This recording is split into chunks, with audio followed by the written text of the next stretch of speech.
every fight comes a moment where you either run from the fire or run through it.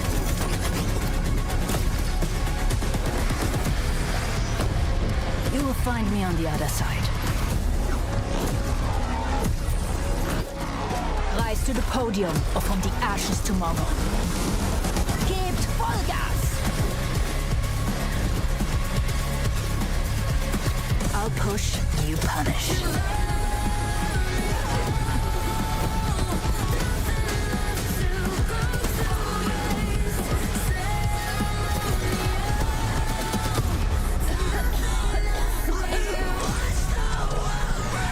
In the end, everything dies. Agreed. Watch the world burn.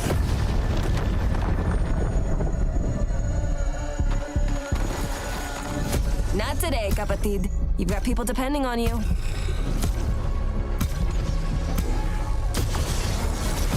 Failure is an opportunity if you use it. I love the hunt, no matter the game.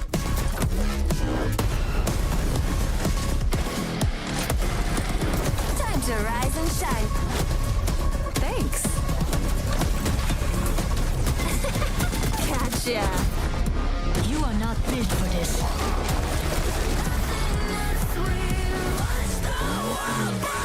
I'm even better face to face. 9.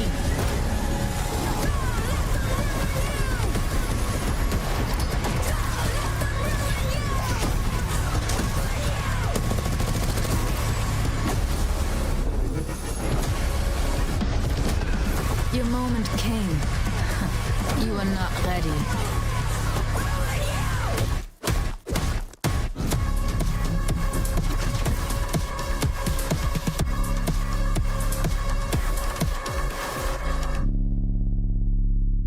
Hey everyone, it's Dia here, and I've got a very special update to share with you all. Heading into Year 6, the ALGS team have been working hard behind the scenes to make the viewing experience better than ever. Let me show you around the newest addition to the ALGS website, the ALGS Multiview. After signing in with your EA account, you'll be able to watch up to 12 streams at once during every single ALGS event. Each team has its own dedicated observer and comms that you can listen to. Viewers will even be able to vote for which player's POV they want to watch. You can customize your layout, add custom Twitch streams, and even draw over them with built-in tools. Team and individual stats will be easily accessible in the sidebar, updating in real time.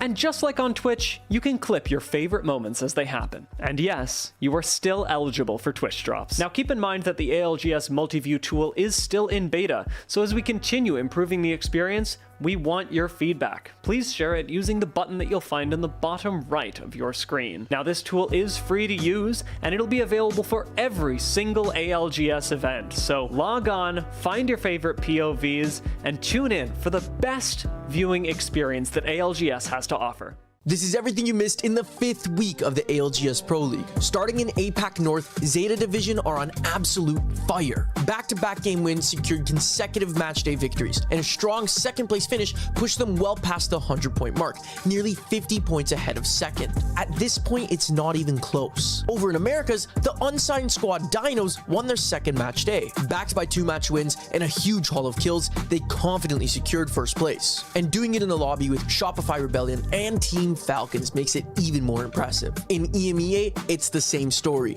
Aurora on top. They picked up their second matchday win of the split with 2 game victories and just enough consistency to edge out second place by only 3 points. And finally in APAC South, it couldn't have been closer. Mama Clubs narrowly claimed first, finishing just 1 point ahead of both second and third. They'll be thankful for every single point they got. Talk about cutting it close. And just like that, you're all caught up. ALGS Split 1 Pro League will be back after a short break. So here are the current overall standings before the third and final round of the split. And check out algs.ea.com if you want to see more.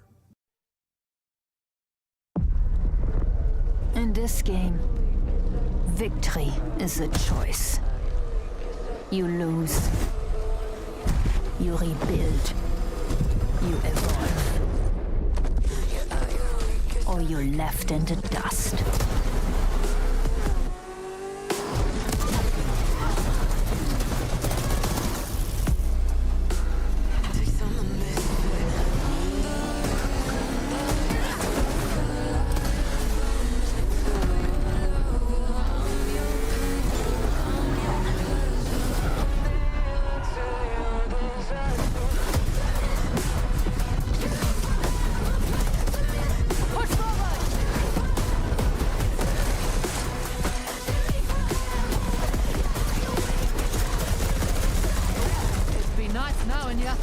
No, we are not done yet.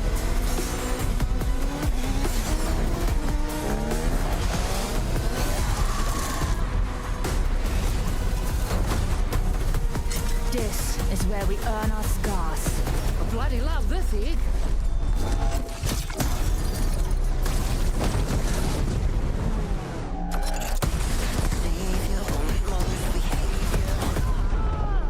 Every loss takes a piece of you. Until only the strongest parts remain.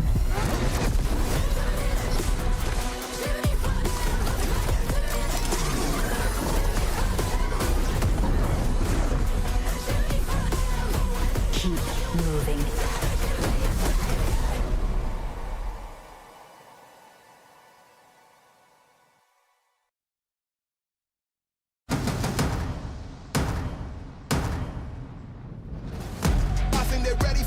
Let's settle it. Look at the life that we relish. I'm telling it. I'm the star of the show and the regiment. Can't stop me, bro. Ain't no pedaling. Ain't no riding the wave. Staring right in your face. You know where I'm getting it. This ain't back in the days. Get ready for more and more. Ain't no meddling, no. Gotta know what my head is for sure. I had a show when I was young. I had my back on the ropes. Looking like I never had her on roll. In school of hard knocks. I get hard drops. But drive even when the car stops. I don't watch it if they let me. Ain't no get ready. When you stay ready, let's go.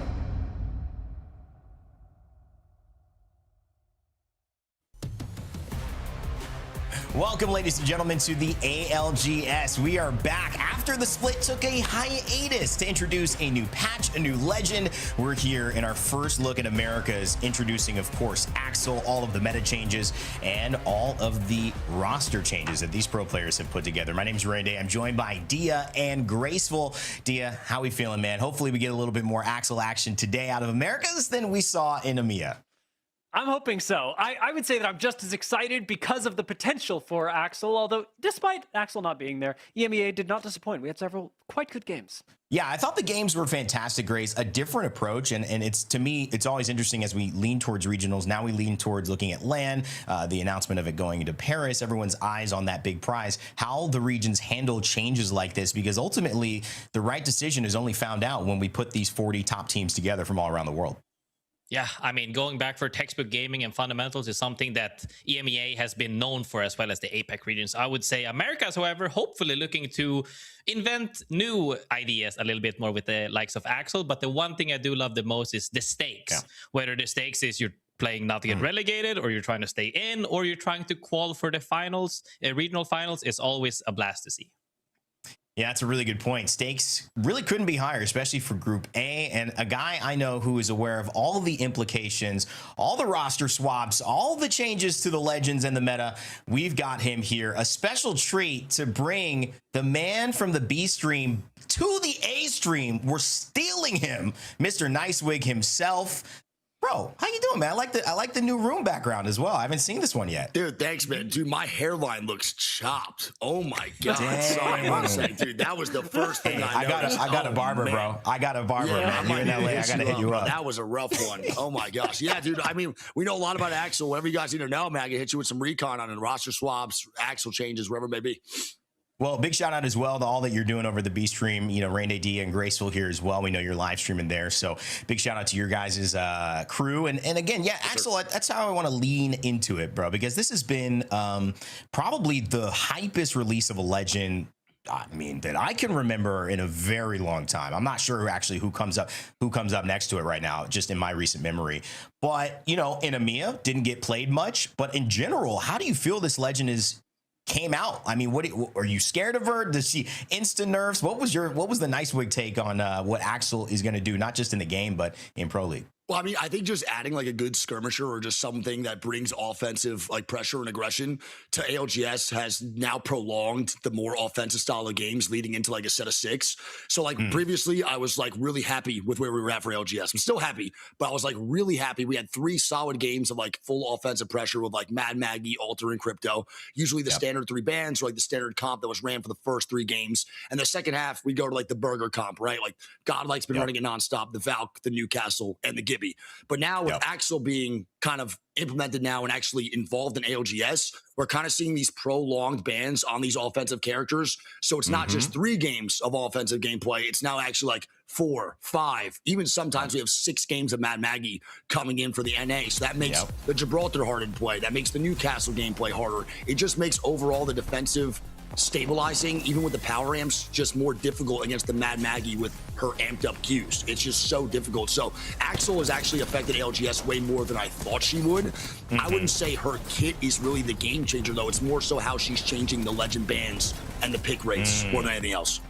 And the opportunity cost as well of not picking her sometimes feels like, you know, teams are missing plays they could have made, but it also feels like teams are playing, just in my eyes, looking at Amia, a little safer, saying we'll risk the opportunity cost of like, well, yeah, we could have thirded that if we had Axel, to play something a little more consistent until it becomes obvious what you can do with that character. Do you feel that hesitancy as well? Like some pros leaning into her heavily, and then some pros going, you know, let's just wait and see till like it all pans out? Yeah, I think, I mean, I feel like you guys will probably understand this too. I feel like in the end, when it comes to the Americas, we have so many delusionally confident players when it comes to gunfights. Like, Graceful agrees. I mean, Graceful knows that for sure, bro. We got people that will swing anything, and in their mind, it's 1v6, and they're like, yo, I'm actually going to win this, I think. And I can't believe that they swing what they swing. But when it comes to the Axel Qs, it just makes their feeding of their face like even more of less of like a hesitation. It's just quicker. So like, you know, not every region has like a floating or, you know, a panic or an Albert who just go into fights thinking, yo, I'm going to win this no matter what. And then you give them an Axel Q alongside with their teammates. Like, dude, you got Sacred and Albert swinging crazy style with Axel Qs. Like, that's not really happening across the regions. And EMEA has those shooters, but they also have a lot of people who love playing defensive a lot more than what NA does. And I think NA's been wanting that itch of offensive games so bad, and they're getting it, like, big time. And it'd be interesting to see, and, you know, I want to start leading us into kind of the roster changes and get your thoughts on that. I know, you know, Dia and I talked a little bit about Amia's roster changes. Those were a big deal. But, you know, it does feel like some of these players are like, finally, I've been unleashed in America. That's kind of how I see it as, because, you know, there are just certain styles. Some people don't want to have it all, you know, 1v6 on my back, we win the championship or we go home. There are a lot of players in Americas that are down for that. You know what I'm saying? As we take a look at Group A versus B here today. Yeah, I mean, dude, in the end of the day, I was kind of talking about chat the other day, like, a lot of these roster changes were some pretty pivotal moments going into like after this break for these teams that maybe are on the cusp of qualifying or maybe not qualifying for EWC. You know, a team like HUSS, who's kind of on that borderline teeter-tottering of making EWC and not picking up Deeds. They became, you know, no shade to Kimchi, love him to death, but I think Deeds just fits that role with Duplex so good for like being a fragger, someone he could send out and just go crazy. Like, and then you have Jelly at the same time who goes nuclear. Like, I think in that moment, it just makes Deeds and HUSS better. So like that roster change is fantastic. Nice guys, also like borderline, potentially maybe qualifying EWC. They weren't really having that go-to player with Hambino, and now they pick up, honestly, one of my favorite IGLs of all time, which is one of my favorite players, Nocturnal. They got better. So now we're kind of having those teams maybe qualifying or not qualifying EWC in that weird spot, that lull period, maybe now making that extra jump to actually get to Paris, you know, and qualify for UBC. Yeah, we saw quite a bit of that in EMEA as well. Like it was Uchako specifically that stood out to me, like swapping teams to go over to Eclipse. That maybe didn't work out so well today, as I'm sure you were mourning. Sadly, But with Nice Guys specifically, I'm really curious how this will work out. Have you talked to Knock at all? Like, have you gotten to message him about, I guess, the way he's feeling returning to pro play and whether he's feeling up to PL, because this is a tough meta to just jump into. Dude, it is rough. I think this is probably like one of the hardest metas to jump back into. As someone who like took kind of 3 years off of playing ranked, I'm getting my butt whooped, bro, like all the time with Axel. Like these kids are nuts. So I can only imagine what it feels like to jump into like an ALGS lobby. Obviously, Nocturnal's a generational gamer, and a lot of these guys are. So I don't think you want to know what Nocturnal's DMing me. It's not Apex. He just, you know, you just check his chat logs, bro. You'll be good in like 2 seconds. But I think he's ready, man. And I think a lot of these guys are ready to make that next jump. I know Deeds was itching to really like get back in the mix and be a contender again. I know Shang and Cody are taking it super serious. So in the end of the day, I do think the roster changes have been great. And I know Nocturnal's ready to fry out and be a player, kind of more like a I don't know, that puzzle piece, no matter what he needs to do, he's down to fit in for Nice Guys and be that asset. I could tell for sure. You know, one of the things I just gotta, shout out again, just, all that you've done for, Apex and within Apex. And again, as a person, being a co-owner now of 100 Thieves, is there a different look at Apex as an ecosystem? Are you looking at these changes now in a different way? Like, man, what does this mean to the esport itself, to, having ownership stake within this? Axel's bringing people are eyes onto the game. We're hitting peaks, Steam peaks that we haven't hit in the last 2 years, over 328,000 concurrent players. Well, I mean, what's your take on that, just now, not only as a figure within the ecosystem, but as someone who's invested into it from an org and, has reached that status? Yeah, I mean, listen, ain't no shade to my players, bro, over on CRT. I'm scared. Jen Burton's like, he hasn't been on a comfortable setup literally since the beginning of the split. He wasn't even here for 2 of the weeks. So on that aspect, I try to stay as unbiased as possible with Apex and ALGS. But, I get nervous sometimes for sure. But when it comes down to Apex, I think the older I get, the more important I feel like, damn, it's really important to showcase, all of the great things going on between not only the Americas, but the players themselves. And I think as I get older, I get more appreciative of what the players put into the sport and the esport in general than anything else. Sometimes you feel like it's you, and then you realize like, nah, this is way bigger than just your channel or just, whatever content you're producing. This is about the players and about what they're making, because they're really the content of it all. And yeah, I mean, dude, we're hitting peak numbers, and I think that's just really a testament to how good the core game of Apex is. And we have pro players now all over. We got a couple CDL pros, bro, that might have retired or not there anymore. Like Kenny used to be on LA Thieves. He's making content for the CDL, but he also, his title yesterday was grinding for ALGS. You got Reet, a Fortnite pro, just qualified Fortnite land. He's also saying he's trying to go pro in Apex, right? Like, crazy. And I think, honestly, a big swing was, Jinxie, Peanut, and these big streamers showcasing what Apex really is to like a larger audience, because sadly the vibe and overall kind of public viewing of what Apex was negative, and we needed like people outside the community and a larger eyes to impact kind of the larger scale numbers that are now flooding into the game to be like, yo, honestly, the game is really good. It's like, yo, rank might not be perfect, but the game is still fun to play at like the end of the day. And the fundamentals are so addicting.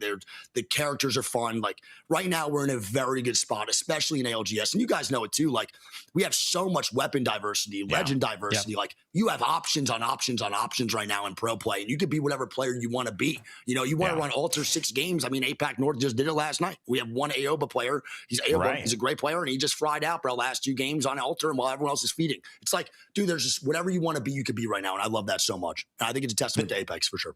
It's a great point, and I want to add a little nugget there. I've covered this a lot. Jinxie and them, Burnt Peanut, great additions. But that peak coming from Apex, that 328, that's an Asian time zone. So I think a lot of the love as well. And you're a guy who's been around APAC North. We've been to Sapporo now 2 years. We're going back again. A lot of love from that region, helping this game reach high heights, and then all the positivity coming from it as well, brother. I appreciate you being on. Thank you so much. We got these games kicking off, and we appreciate all your time as always, Wig. It's good to chat with you, bro. Hey, bro, shout out to you guys, man. Honestly, I couldn't be more happy with like the cast we've settled into, bro, for the mainstream. Like, genuinely, you guys are just all good people. You guys know the game. You know exactly what it takes to be a champion, and I love the breakdowns you guys do. So shout out y'all, and dude, I love you guys so much. Genuinely, just great people. Love you. Love you too, brother. I'll hook you up with my barber, man. Dude, this is crazy, bro. I'm kidding. It looks good. You look good, man. I like it. You got to mix it up. You just got to mix it up. I just joined the 3 handsome men. I look like this. I love you guys, bro. Be good. Okay, love you, man. Guys, if you love that guest, guess what? We've got another one coming this afternoon as well, and he's a very big star in the Apex scene also. Huge shout out to Nice Wig, but iitzTimmy will be joining us this afternoon, so a big shout out to our other major talent, major doing big things on streams, content creators and ex-pros that are coming in and being a part of this broadcast today. So we got a lot coming up for you. Dia Graceful, I know we just had that download with Wig. I want to hear your thoughts on all he had to say about Apex, the ecosystem, maybe a little bit of CRT struggles, and of course, Axel as we head into match 1 shortly. There's always so much to talk about. I wanted to ask him about Tridents, but we got E-District first, and the Trident conversation never really existed there. So we'll have to wait, maybe get Wig on. Maybe ask Timmy about what he thinks about the Tridents as we move over to Olympus, because that's also been a pretty big change that, while we have talked a lot about Axel, it's hard to talk about the thing that isn't there, Grace. I mean, honestly, I would say it not being there showcases how little impact it has on specific. Obviously on Edirstrict it's not going to have an impact, right? But on Olympus you have so many natural ways of navigating the map, especially through the sides of the rift that covers essentially the entire map, right? And other characters as well enabling that rotate on the macro level. And when you have that, you can really tell that it's possible without it. Maybe do we have too much mobility? And this is just a test? Maybe evacs go next? Who knows? No, I think we're giving Rampart a jetpack next. Oh, wow. That would be my ideal. Imagine a jetpack with the Sheila. Yeah, that's the. Sorry, Rain. I didn't mean to jump scare you like that. As it is, though, you do bring up a good point. As much as I'm going to make fun of you for it, that mobility is something that's really highly prioritized. And even Wig brought it up, right? He's like, we finally, we have a good skirmisher. It's not like we don't have good skirmishers, but like we have really, really good skirmishers, and that's kind of the issue. Is there's a lot of really good ways to take fights. There's a lot of really good ways to get aggressive and move in ways that other teams really can't do much about. Yeah, most definitely. However, one thing that teams can't do anything about is ring zones. Will we see where the zones are ending? We saw one zone around Humbert Labs today. We saw one around Draft Point, and we've seen another one in the water area, as we've seen before around City Halls. Are the zones going to be identical or not? Remains to be seen, but teams are opting to loot up for now. Nice Guys, one of the teams we talked about, not returning to the comp scene, has been a phenomenal player throughout the years, returning finally. And one thing I would like to say, Diaz, after that speech, conversation we had with Senetic, as team players are kind of, returning to their roots. How will this affect him? Is he returned to his roots? Is he going to pop off as much as he has in the past? I mean, the only real challenge of being back in the flow of things will just honestly being without a controller player, because that's the only thing that's different. I'm not really nervous. I'm not shaken up like I thought. I'm not worried about the highs and the lows at this point. I'm kind of just taking this as I'm gonna have fun with it, and whatever happens happens. But yeah, it's gonna definitely be different from having that hey Guild, kill this team. Hey Sykes, kill this team. Hey Koi, kill this team. We have to think together and be cohesive to kill teams now. Kind of a breath of fresh air. It's a lot of fun.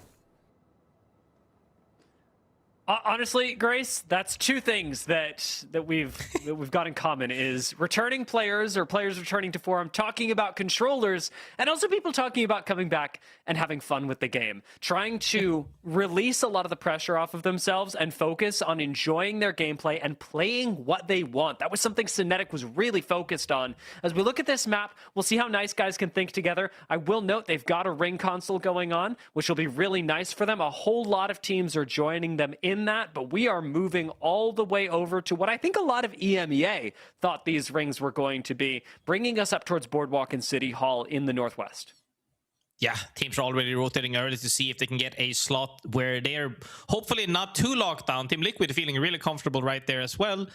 Teams are opting to, I would say NA is opting more to just gather armors and stack on loot, because do you see how many zones are not in the zone? On EMEA, we saw almost 15 teams in the zone pretty much straight away. Now teams are opting a little bit different speed. Is that also why we see the different picks early on? We see a couple of Axels here and there, right? Plenty of that. We heard Niceweek talk about it as well. This enables them.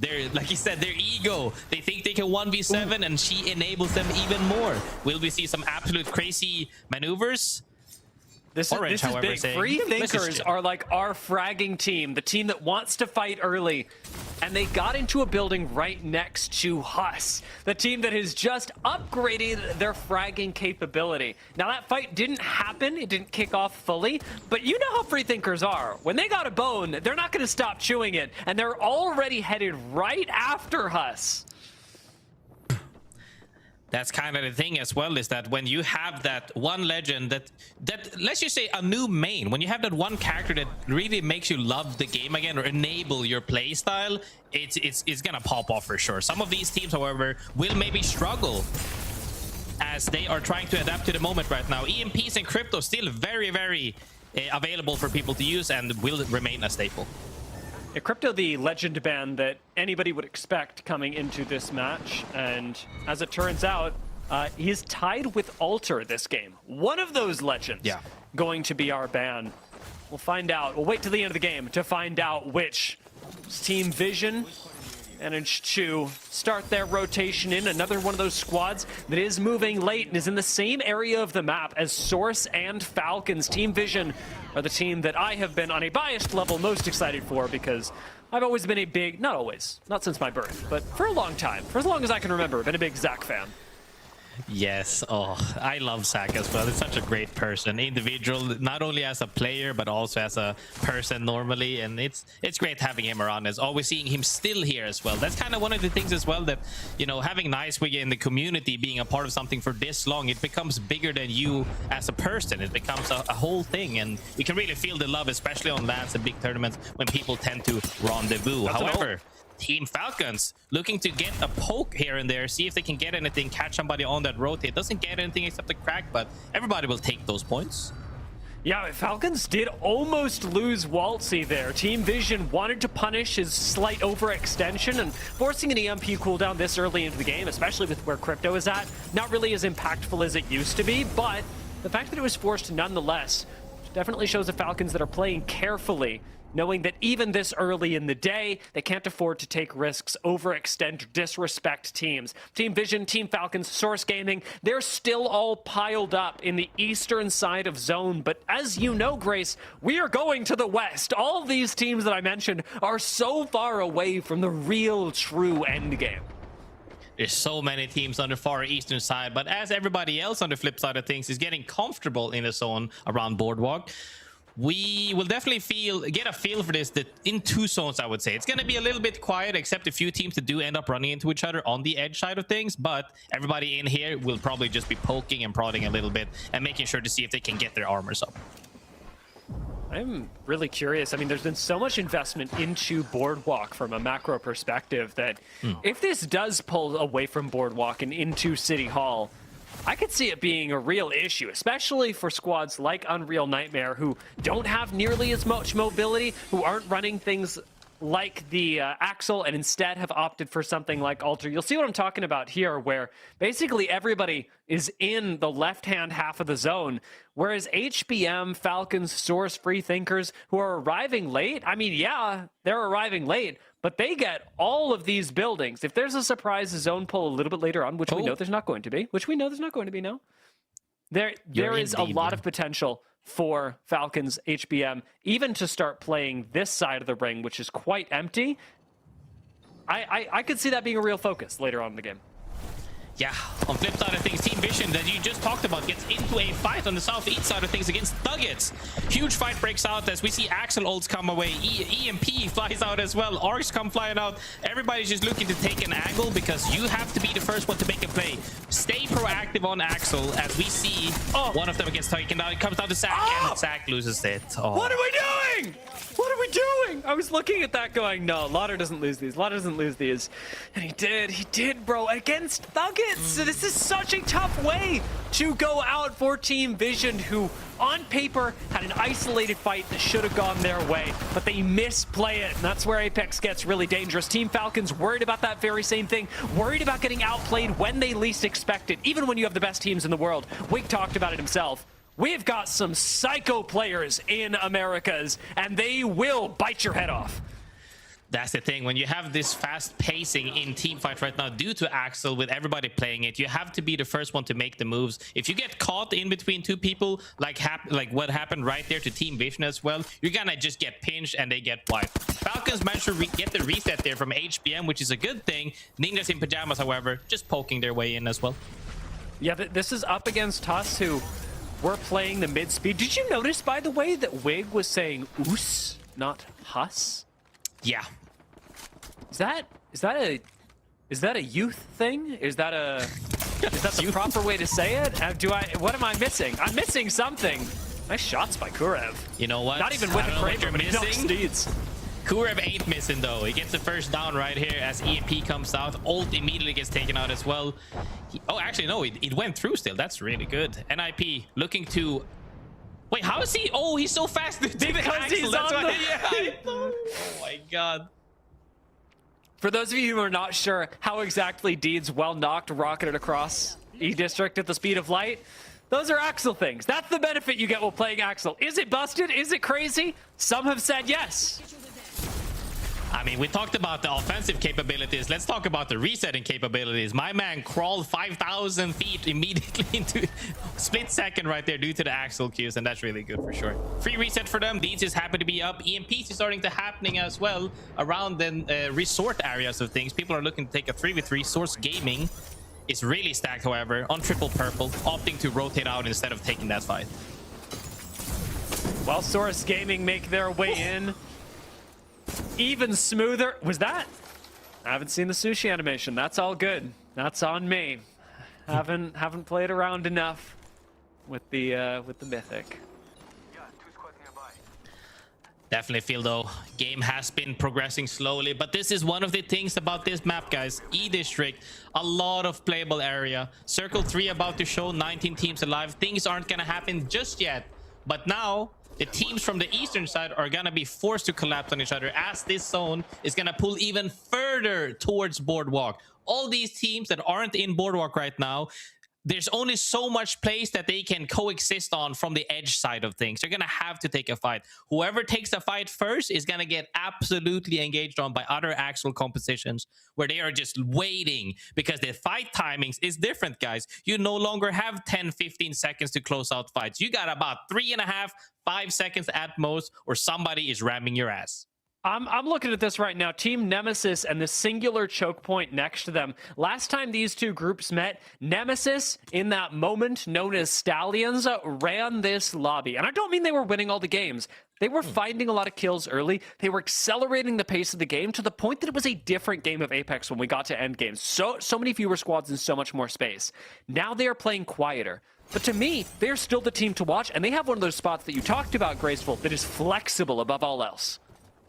Yeah, and that's the really thing you have to do, is you have to make sure that you're not locked into something, unless, like, you know, some teams here, Team Liquid, Purple Slushy, AG Global, they manage to read the zone perfectly. That's fine if you're locked into a god spot. But if you're not actually in that god spot, we're talking Men of Culture, Elite, and A, if it pulls off of them the next zone, they're gonna have to go through several teams to make it into the next zone, and that's where it really gets tough. At that point, NIP is looking stellar at this point.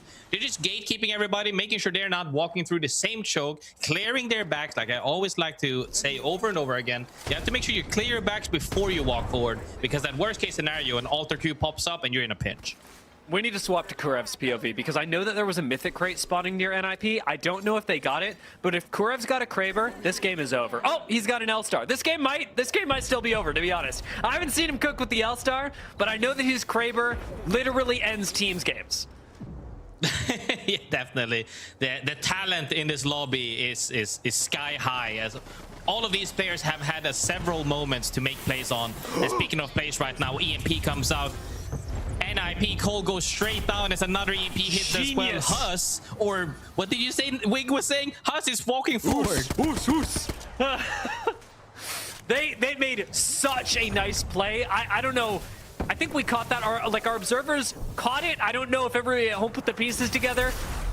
HUSS set up the altar portal from the low ground to then altar portal up on an EMP. It was absolutely perfect.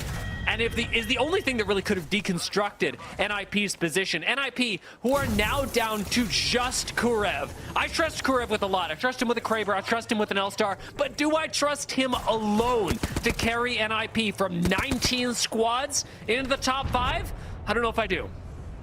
That's a tough one, but Thuggets not showing any signs of slowing down as they took out Team Vision, and they all barely took out NIP as well. However, what did we say about immediately getting thirded on this map with these team comps?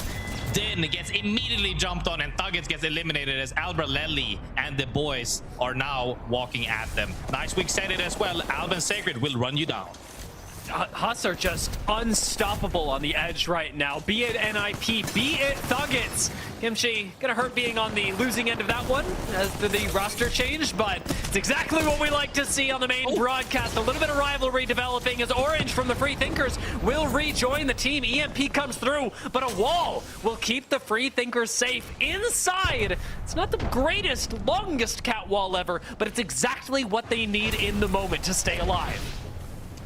Chaos ensues as 3 teams immediately start fighting for the building. One of these teams, Atypical, gets actually fully thirsted right now. Everybody else is on survival Zone's mode. closing. As this next zone closing does a lot of damage. Yeah, this zone will mess you up. Backing off to the Void Nexus is the right move, but even that, not quite far ahead enough. Full 11 will need a reset, and then to move in and take the fight ahead of them. Something that, with all their third partying behind, may have cost them the time to set up for. Full 11 need to walk in, much like Team Falcons are doing now, but with much more risk. Team Falcons managed to find a spot right here, as we also seen Albrelelli and Deeds on their knees as Sacred is trying to pick them up right now. Dupe behind them.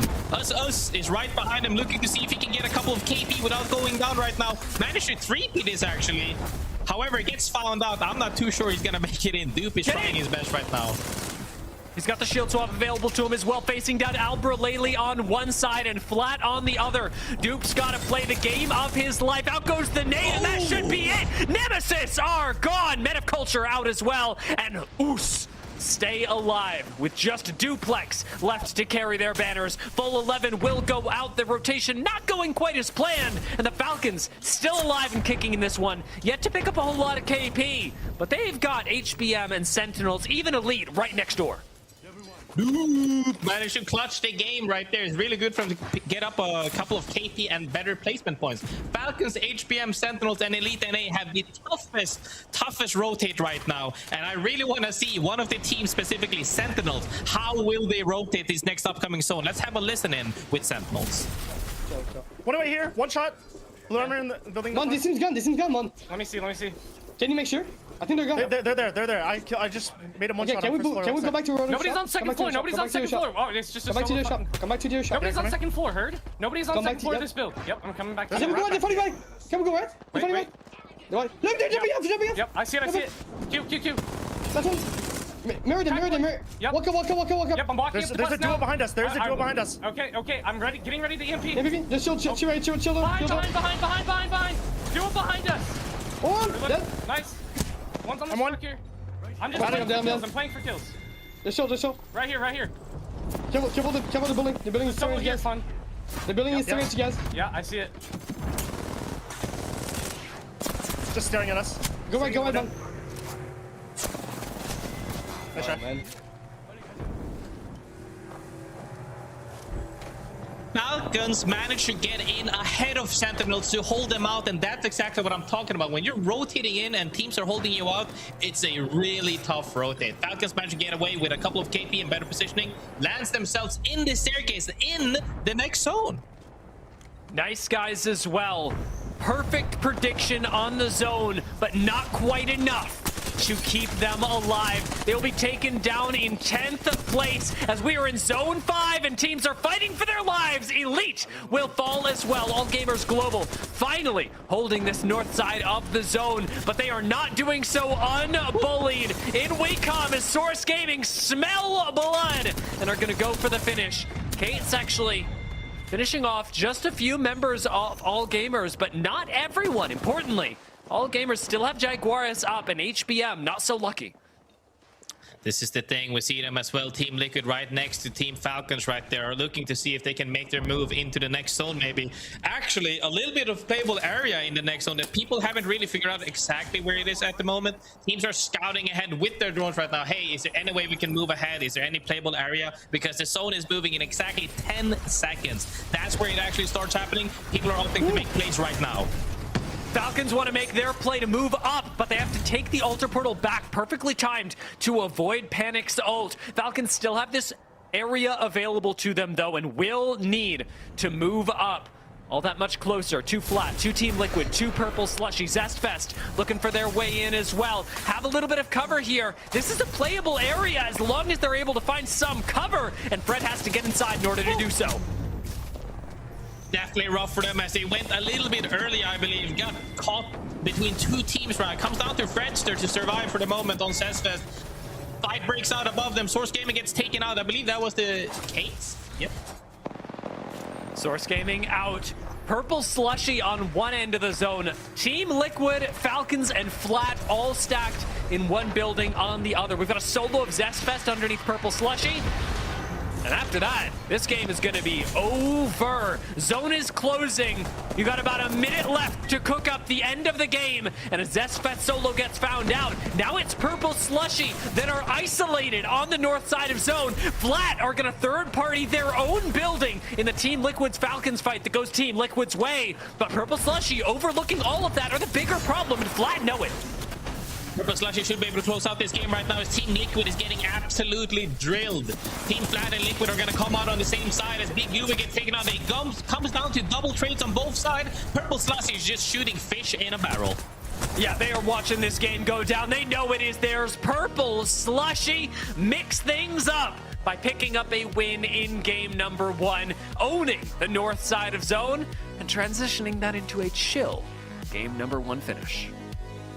Purple Slushy, one of the teams that was in the zone fairly early as well for the long amount of time, actually managed to close out their side, which we saw was very chaotic. Doesn't matter though, they come out on top, even get that reset after Fredzer managed to trade one of them, but since they owned about 90% of the zone on the northern side right there, managed to take the win home. And at the end of the day, when we're talking about winning potentially regional finals or at LAN, you gotta close out games, and Purple Slushy shows we can close out games. The way that Purple Slushy were able to do this, pretty darn clean, I will say. The way in, pretty rough, and rough for a lot of teams. Rain, that game 1 finish took a long time to get there, took a lot of blood on the way into E-District, as a lot of teams were much more willing to skirmish using Axel. Yeah, I loved it. I mean, I think we finally got to see some of the potential, and it's the 2 out of the top 3 teams were both running the exact same composition with Axel and Alter and Crypto, and I think this is probably what we're going to see a lot of those teams run until there's a reason not to, and certainly they haven't been given a reason not to with their performance early on. But it was also great to see some of the defensive interactions, being down, the potential in many ways like Alter, allowing a downed player to reset. That movement speed from Axel is the same exact thing, allowing you to reset and get to a zone. It might not be as direct or as obvious, but I mean, what are we comparing it to? A teleport immortal, you know, like a perfect relocation back to a little building where your teammate's already waiting for you. I mean, nothing's going to beat that. But in terms of the second best, having that much movement and control when you're down to get to a safe place and have your teammates reset on you, that's about as good as it gets secondarily, and I don't think we talk about that enough. We'll see how much more of those interactions show up, though, guys, as we see more Axel played throughout this series in Americas. That was exciting. Hopefully you guys are enjoying watching some Axel as well as we kick off this ALGS Americas day. And I do want to say we've got some great talent coming in. We already had Nice Wig. We've got Timmy coming up at halftime, but believe it or not, we have another interview coming up right now. These guys are looking professional. I love the desk, gentlemen. I love the outfits. They got a desk? Welcome, Full Sail, Jacob, and Mavs. Guys, how you doing? Doing awesome. Doing great. Do I see Mavs and Jacob Kaplan as in that you both share a last name? Is that true? No. Okay. I was going to say, is it father and son? That would be kind of I mean, it could be. I don't know, man. The beard, I'd be very look proud youthful dad to me. if Mavs was my son. I'm sure that's heartwarming, guys. Listen, I want to know more about it. This is your moment. Jacob, I'll start with you. Tell us a little bit about the Full Sail's esports program, Full Sail Esports. Yeah, so, Full Sail University, we're located in lovely Winter Park, Florida, just outside of Orlando. We are a college that focuses on entertainment media and emerging tech degree programs. So everything from game design, game development, game art, film, recording arts, live event production, game business, and esports. And so because of that, we kind of have a multi-tiered approach when it comes to esports. Now, we've had gamers on our campus for 30 plus years. So in addition to, we have our varsity competitive teams, we also have a varsity casting team and also a stream team.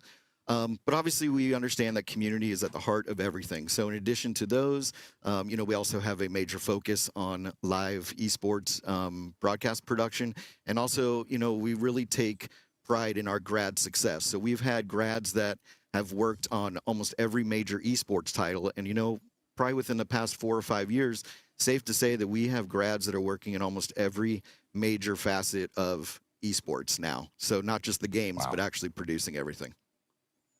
That's phenomenal. That is really impressive. I will say, question, Did you say a varsity casting team? How does that work? Ranked competitive casting. What's happening? Well, I feel like I'll let Mavs speak to that because Mavs was on our varsity casting team. I mean, yeah, we just kind of come in, do the cast. There's no real ranking. We just call it the varsity because we want to feel included in the action too. We do the thing just as much as they do. Yeah, we put them on the website. They get the jersey, casting? the whole 9 yards. That's pretty cool. That's pretty cool. I am curious though, Maps. Tell me a little bit more about how you started casting with Full Sail, and what that's looked like. Well, back in 2024, early 2024, I tried out for the varsity teams. Wasn't quite good enough. Didn't make the cut, but it was all right. I saw that there was the varsity casting team. I was like, well, you know what? If I can't play the game, I might as well talk about it and share that with everyone else. So I got signed up for that, and kind of was looking around at all the game titles and stuff, and I saw that Apex was one that we didn't really have a lot of people for.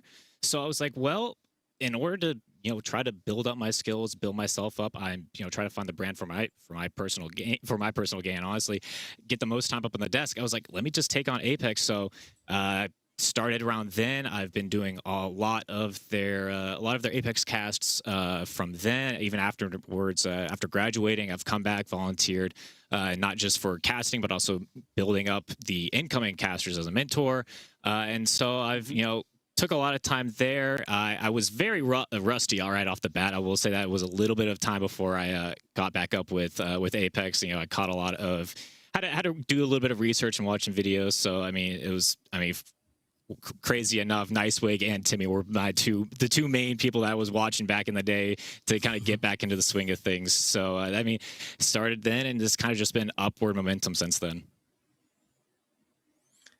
Definitely two great people to pick to choose and perhaps learn from. Great people for sure. I have just one last question for Jacob as well. So, when we're talking about programs and stuff, what's the overall goal and hope with the program for aspiring esport player in general, or students at this point? Is it just to build awareness that these type of things exist out there? Is it actually to start their esports journey potentially down, let's just say, since we're competitive, towards the pro journey? Or is it just to showcase that, since you said so many different branches and people with full of ideas, is it just to showcase all the sort of things? Like I learned as well when I joined ALGS for the first time, wow, these people behind the scene actually work. No, I'm joking. They do so much. A PC is burning, they're sprinting. If that's happening, I don't even know what's hearing in my ear. There's so much things behind the scene that people don't really know of. So is it just kind of showcasing everything, or you guys narrow down towards, let's just say, esport for the sake of it, competitive? To be honest, it's this, right? It's opportunities like this one. We have Mavs next to me who's a grad, who's in front of the camera. We have someone who's behind the scenes right now. His name is Garrett.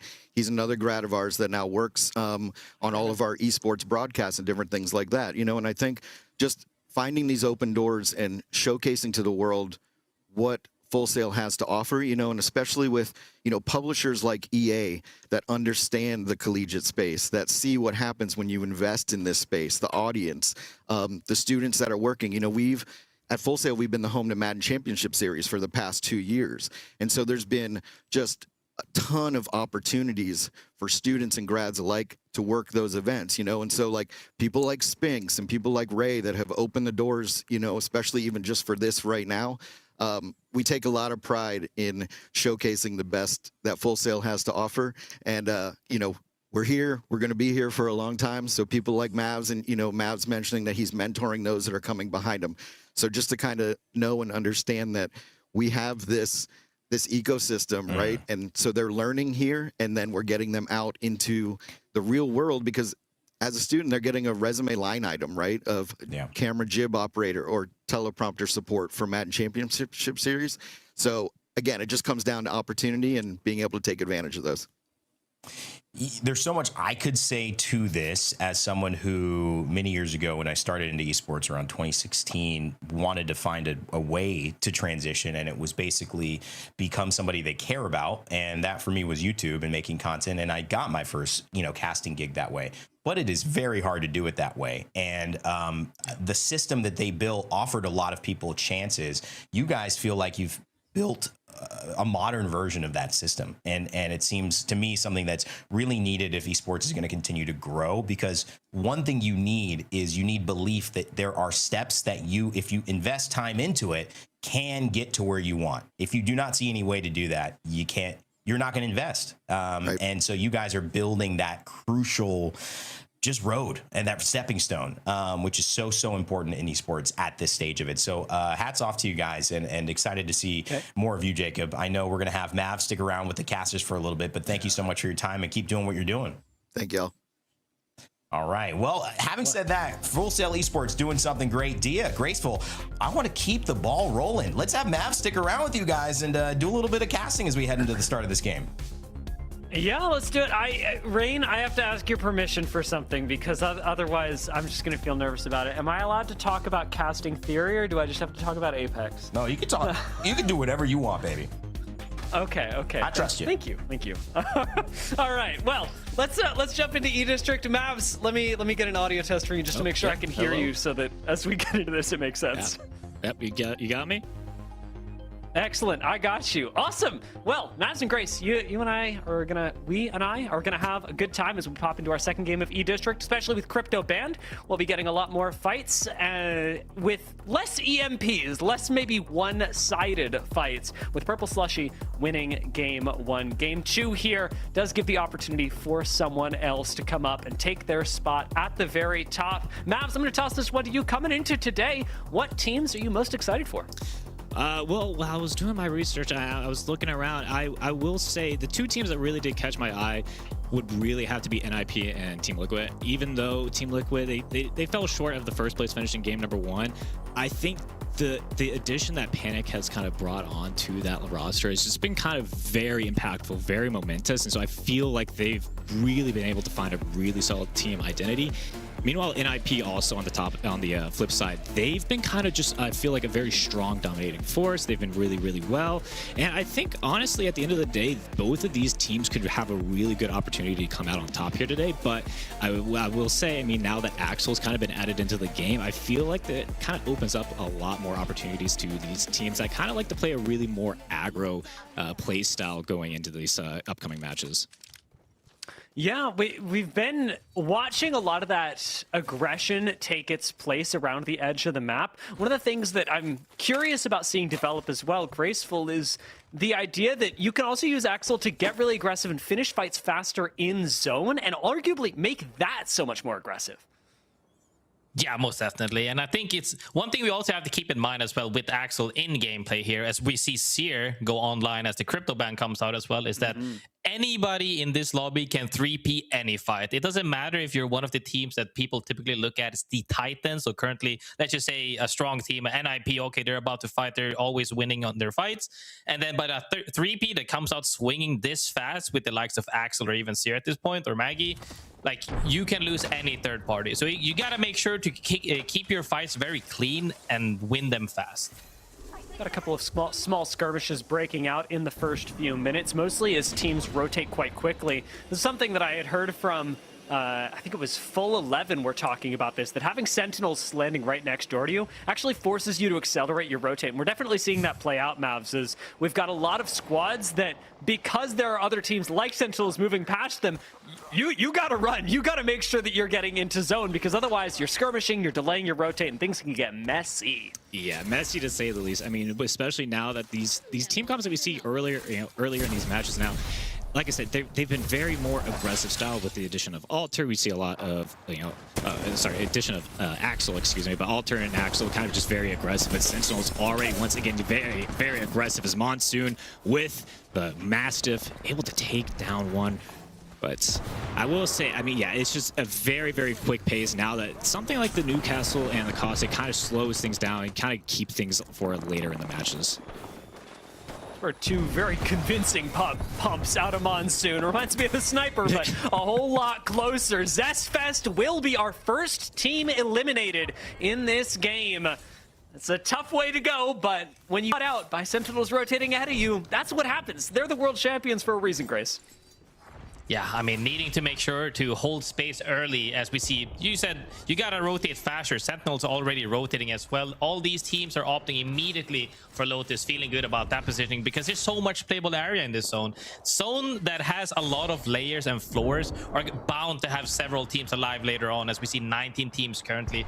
Only teams that are forced to fight really is if you don't want to let somebody take your macro if you need to get somewhere early, but when they have this much space, there's really no reason to, unless you get a huge opening. You know what's always bothered me about these buildings, Mavs, is that there are only so many playable floors. You have to imagine that the rest of them are residential apartments, and the noise must be atrocious. Oh, I mean, surely, I mean, at the very least, they have to offset the rent for that, right? I mean, surely. Yeah. They're paying you to take these. Exactly. I mean, there's only so much like you can kind of, you know, denoise the space with, but I mean, a lot of these teams, they've already posted up. They know exactly where they want to be, and maybe, you know, maybe if they get the message and, you know, they'll be a little courteous to keep the noise down. Maybe. I'm hoping so. Purple Slushy pretty quiet right now. As Elite did go down, so they also going to be pretty quiet for the remainder of this game. But Purple Slushy's position, an interesting one, is they are once again dead center zone graceful. We talked about some great zone predictions in game number 1. It'll be interesting to see who repeats that in game number 2, especially with Nice Guys sitting up on high ground. Their zone prediction game 1 was really good, even though it didn't work out. I mean, although they might have been quiet for the moment, they did win that first game. And also, they're in a spot where they are dead center, but they're not really locked into a building where they could get stuck. They're in one of those spots we always like to say, very good at adapting to regardless of where the zone pulls. Is he going to go back up through the choke? They're literally the first team to be able to move. Is he going to go through the northeastern side? They can still make it through that tunnel as well. Very comfortable, honestly. However, HUSS at this moment, not that comfortable as they're getting drilled as these gets taken out. They do get these gen up, though. But is it enough for the reset? Looks like they could be going down. Mavs, I'm pretty nervous about HUSS's position right now, especially given that they've just expended an ultimate, haven't completed their rotate, and have teams looking at them. Yeah, they're really not in the most ideal position here. They've got a couple teams kind of taking a look and taking eyes, but they were able to get the reset, so that does bring a little bit of hopefulness to them. But meanwhile, Thuggets here, they're kind of taking some pop shots, taking a little bit of damage. I will say the wingman from that distance is a very very ego-esque you know, take for a gunfight there, but I respect it. I respect it. Yeah. Wingman's been tough. I don't know, like seeing it come back into the meta was interesting. Ooh, that was a cut. That was sometimes you cut to Team Falcons being eliminated, and that's all right. That's a rough way for them to go, but opens up some space for the rest of the lobby, I suppose.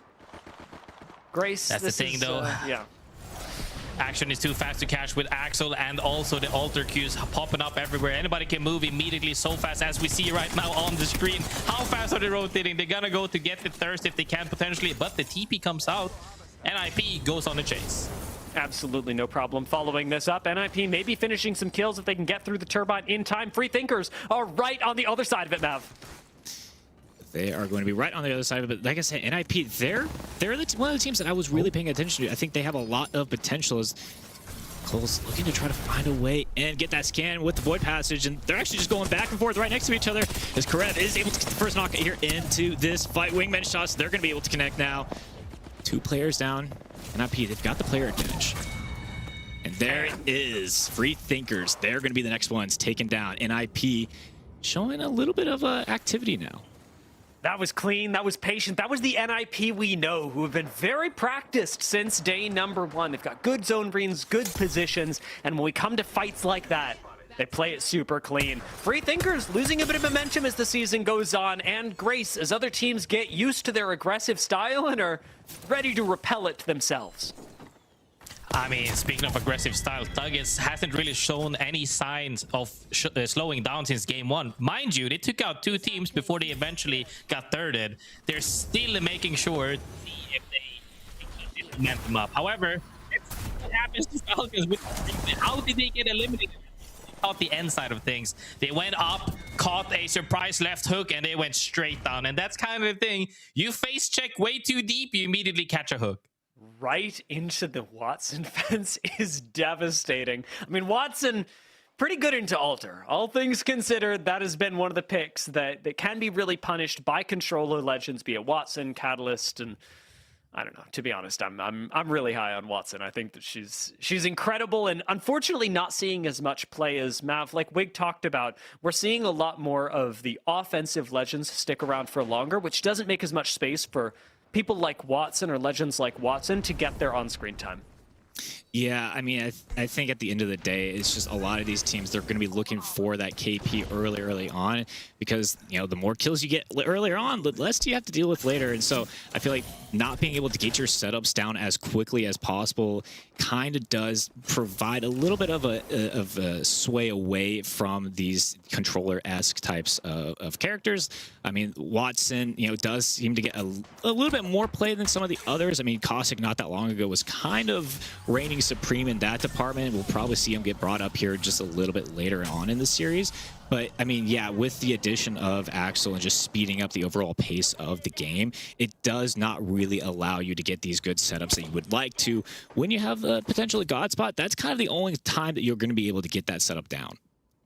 Yeah, it is really hard to get value, and I mean, we're seeing that play out in front of us now, especially in Lotus. Mav, it has been fantastic having you on the ALGS broadcast. Thank you so much, and I get very excited for what you're able to bring to Full Sail and also to this broadcast. It's been really nice having you on. Thank you both, and just before we let you go, where can everybody find you?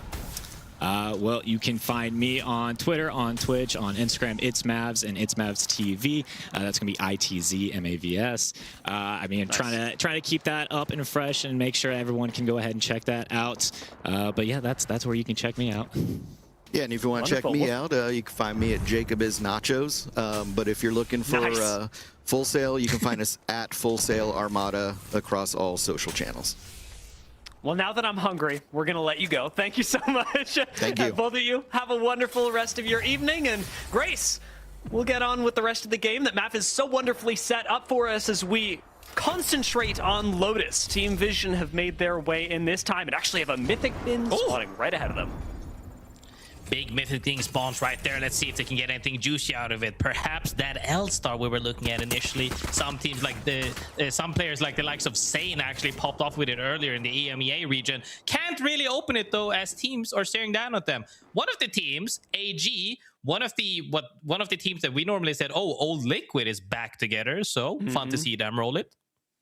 For those of you who haven't been watching for a long time, AG used to be Liquid, and then Liquid was Liquid, and it was very confusing what on earth we were going to do with AG until they became AG, and now we've got some sort of direction. Speaking of direction, NIP have got a little bit of it now that they have the next zone. Now, they don't know it because no ring console is down south, but they and Source actually have access to a really nice spot in the south end of next zone, and NIP are evacing into it right now. That's the thing you can do as well. Nice evac comes in. NIP feeling really good about this parking lot, and they are actually completely safe, uncontested. The main crucial part here, since Alter is still in play, they need to make sure they keep the west side out, aka their backs out. If they don't clear that properly, at any point somebody could show up and 3P a fight, and that's exactly what they don't want. Purple Slushy, one of the teams that we said was feeling pretty good depending on where the zone pulled, it pulled off of them. They're now forced to make their way through several teams to get into the next zone, so it's going to be fun to see how most of these teams are actually rotating in. Cyril really devastating these chokes as well. If you do want to play defense as Team Liquid, pushing into a choke when they can see your every move, pretty tough to play against, if I'm honest. HBM are going to have to move into a choke. It just depends which. Right now they're chasing Thuggets, and with that nade, HBM should feel emboldened to make this push. Whether it's a good idea or not, they're going to find out on the other end of this portal as they all take it together. Perfection's just a few seconds behind, but the rotate not over as Thuggets looking out behind them with some caustic gas as well. Can ruin HBM's day. Out comes the drone. Envy going to get knocked up outside the zone. Take a lot of damage off that in the trail. Try and move down to the low ground. Get stopped there and naded to heaven. HBM lose 2 people to 0 gunfire and a third to a triple take shot in the back. Thuggets played that perfectly. Managed to set up the spot that was actually in the zone right now. Put barrels out, put traps out, put nades out, made sure that they cannot come in there. And then Sentinels actually helped them clean them up as well on the side from that roof. A crazy finish for Thuggets, but their journey's not over yet. They've got to move so much further, over even towards where Source are. Well, maybe not that far. Source are on the opposite side of the ring, but they, for their own benefit, actually have a spot that no one's even looked at yet. Nobody's really become aware that the next ring has Source's position in it, but KJ's able to scout this out right now and holding on to this corner of zone. If you're able to make it work with Watson, but importantly without Newcastle, it's gonna be nice. If you can make it work. I mean, we even saw Purple Slushy walked forward as well, but I don't think they know the Team Liquid is behind them. Whoever starts this fight, I'm pretty sure Team Liquid will close it out or close the fight down properly because they are ready to 3P from his side. Nobody has really checked them out on yet. Source Gaming tends to move forward a little bit. Team Liquid is free in this choke right now, so it comes down to them to see who can hold who out because several teams have to walk in from the east side, actually. That's my bad. If you were on Multiview, you saw Source throwing. If you're not, well, you're seeing it now. That was just not a good move from Source. And that's not Flame. Some things are objectively not good moves, and that was it. Team Liquid walking up behind them instead of Source holding their backs. They ended up going for a rotate through their fronts with an Axel disc, and now Liquid are making the scouting play, but instead with an evac tower. Having picked up those kills, where will Liquid land, and will it go as poorly for them as it did for Source? Right now, not looking great, but everybody's still technically alive. They are in the next zone as well. If they can stabilize here, they should be fine to make some plays eventually. Fights will break out on the inside of things, and with the new additions of the breakable windows actually, and never mind the fact that they have an altar, they could always be ready to join a fight here. Yeah, really trying to scout out what was going on in the building right next to them, where Team Nemesis and AG Global hold the real estate. I suppose not the residential one, but all the office space that we have for firing our weapons at each other. That's the bit they have. Nano Fries pops off in the kill feed right now. Gets two, actually. Downs two. One with the frag, one with the R9. Gonna be fun to see how that breaks out as well. Is he gonna be able to close out that for some additional KP? Purple Slushy sitting here. 50 seconds until the zone moon. By the way, guys, this zone is not one zone you want to heal, okay? You can't heal this one properly. We're gonna get absolutely demolished as Flat keeps on shooting people. Not the easiest spot to take a fight, but Flat, they're certainly comfortable applying a little bit of extra pressure, especially with Nano, who does love playing aggressive. Nano for Flat is sort of not just the leader of the team, but the guy who they also have to like restrain physically to keep from sending at other squads. It's a difficult balance when the man in charge is also the one who you need to be the most careful of. We do lose Thuggets, however, moving us down to 13 squads as round 5 is about to close. And Flat, much like almost every other team in the lobby, will have to evacuate their building. Vision have a corner, Liquid have a corner, everybody else is going out into the open in the next 30-45 seconds. Southeast is about to be absolute mayhem as all of these teams are not in the zone. This zone does a billion damage to you if you take zone damage, so make sure that you're walking forward. Purple Slushy already, one of the teams that made it in actually, holding this little circular slope right here by the tree to see if they're gonna get engaged on. Nice Guy seems to be walking forward. We took so much damage all of a sudden onto Flat, and QZR, the last one up, has nowhere safe to be. Is going to tank zone for just a second, come back to the Watson fences and be electrified, flash fried by Full 11, who now have got to go out through the wall themselves, shooting Hambino in the back. They are out in the open, and it's just Legatron playing the head peek to try and keep them alive. Unreal Nightmare will go down, and you'll notice we haven't lost everyone just yet. Men of Culture are out, and finally, Legatron from Full 11 will be taken out by the Ninjas in Pyjamas. 5 squads left, and it's NIP this time that have the open ground. Everyone else, from Liquid to Sentinels to the recently deceased Vision, are trapped inside this building. 7 teams fall, but I want to see about this team right now who's actually in the middle of the action. Let's see what Team Liquid is cooking up. Don't let him get in. Got him. Oh, this guy's on us. They're queuing on you guys. Chilling. They're just queuing in. Panic, chill. Okay, What the fuck? One's not there. You kidnapped him though. They traded, I think. Okay, Peek. Sit back. You're one. They're healing. I got these guys. Don't. Wait for red. No, Get he's taking me. on me. 1v1 race. Knock. Come. Knock. Jumping in. Go to our old room. They're running through you. They're taking. You go, Grace. In the middle of the action, Team Liquid falls. 2 players right there as Zero is trying to get the reset if they can potentially. AG actually comes in for the 3P as Alb made his one last stand as that Axel player phenom at this point. Him actually take down 2 of the players on his own. Ninjas in Pyjamas right here, sitting very comfortably around this tree we saw earlier where Purple Slushy was initially. Should be able to close out this game as long as they can deny other teams from approaching them. This was the perfect Axel play, but Yunya gets fried out of the sky as Ninjas in Pyjamas trade it right back. Having the numbers advantage, they know what to do. Hold hands and swing all day. They lose Kuret, but it's still a 2v1. Maybe a res going off on the other side. Ninjas in Pyjamas do need to finish this off cleanly. AG Global would love nothing more than to steal this game out from under them. Syracuse trade back. They could have gone and reset there, but they played 2 for 1. Ninjas in Pyjamas commit again, holding hands just like you want, just like you and I, Graceful. And they take it with a knife to the face. Ninjas in Pyjamas take game 2. Big game closing out right there from NIP as we saw them actually come in from this side that was very, very heavily contested on the southeast side right there. Collapsed by 7 teams falling, I believe. Team Liquid did try to go for that 3v3, ended up not being fast enough as they also got thirded. AG made a good effort, I would say, but the winners that stand on top of the mountain, head above everybody else for the moment, is NIP. And you know what really changed that game was Albralele from Nemesis.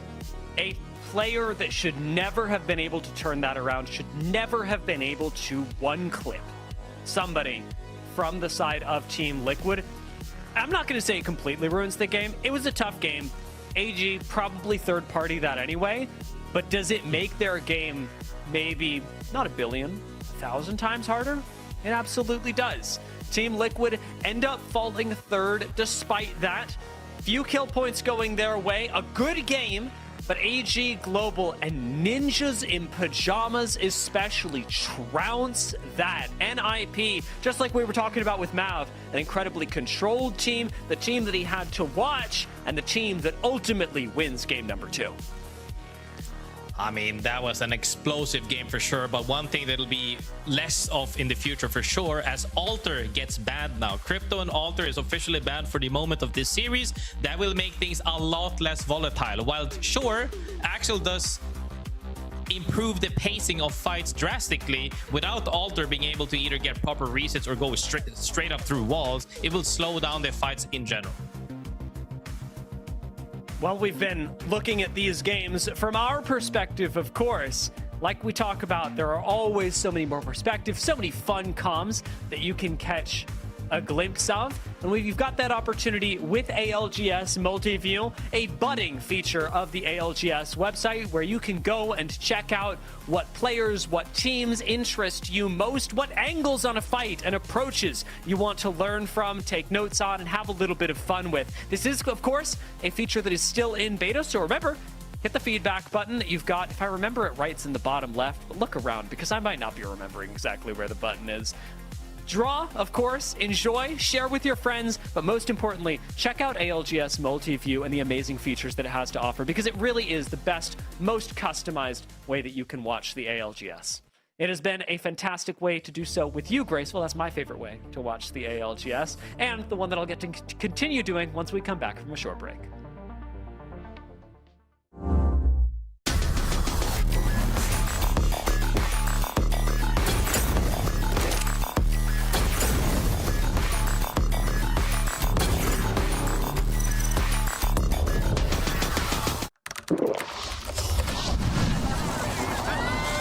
Red Bull gives you wings.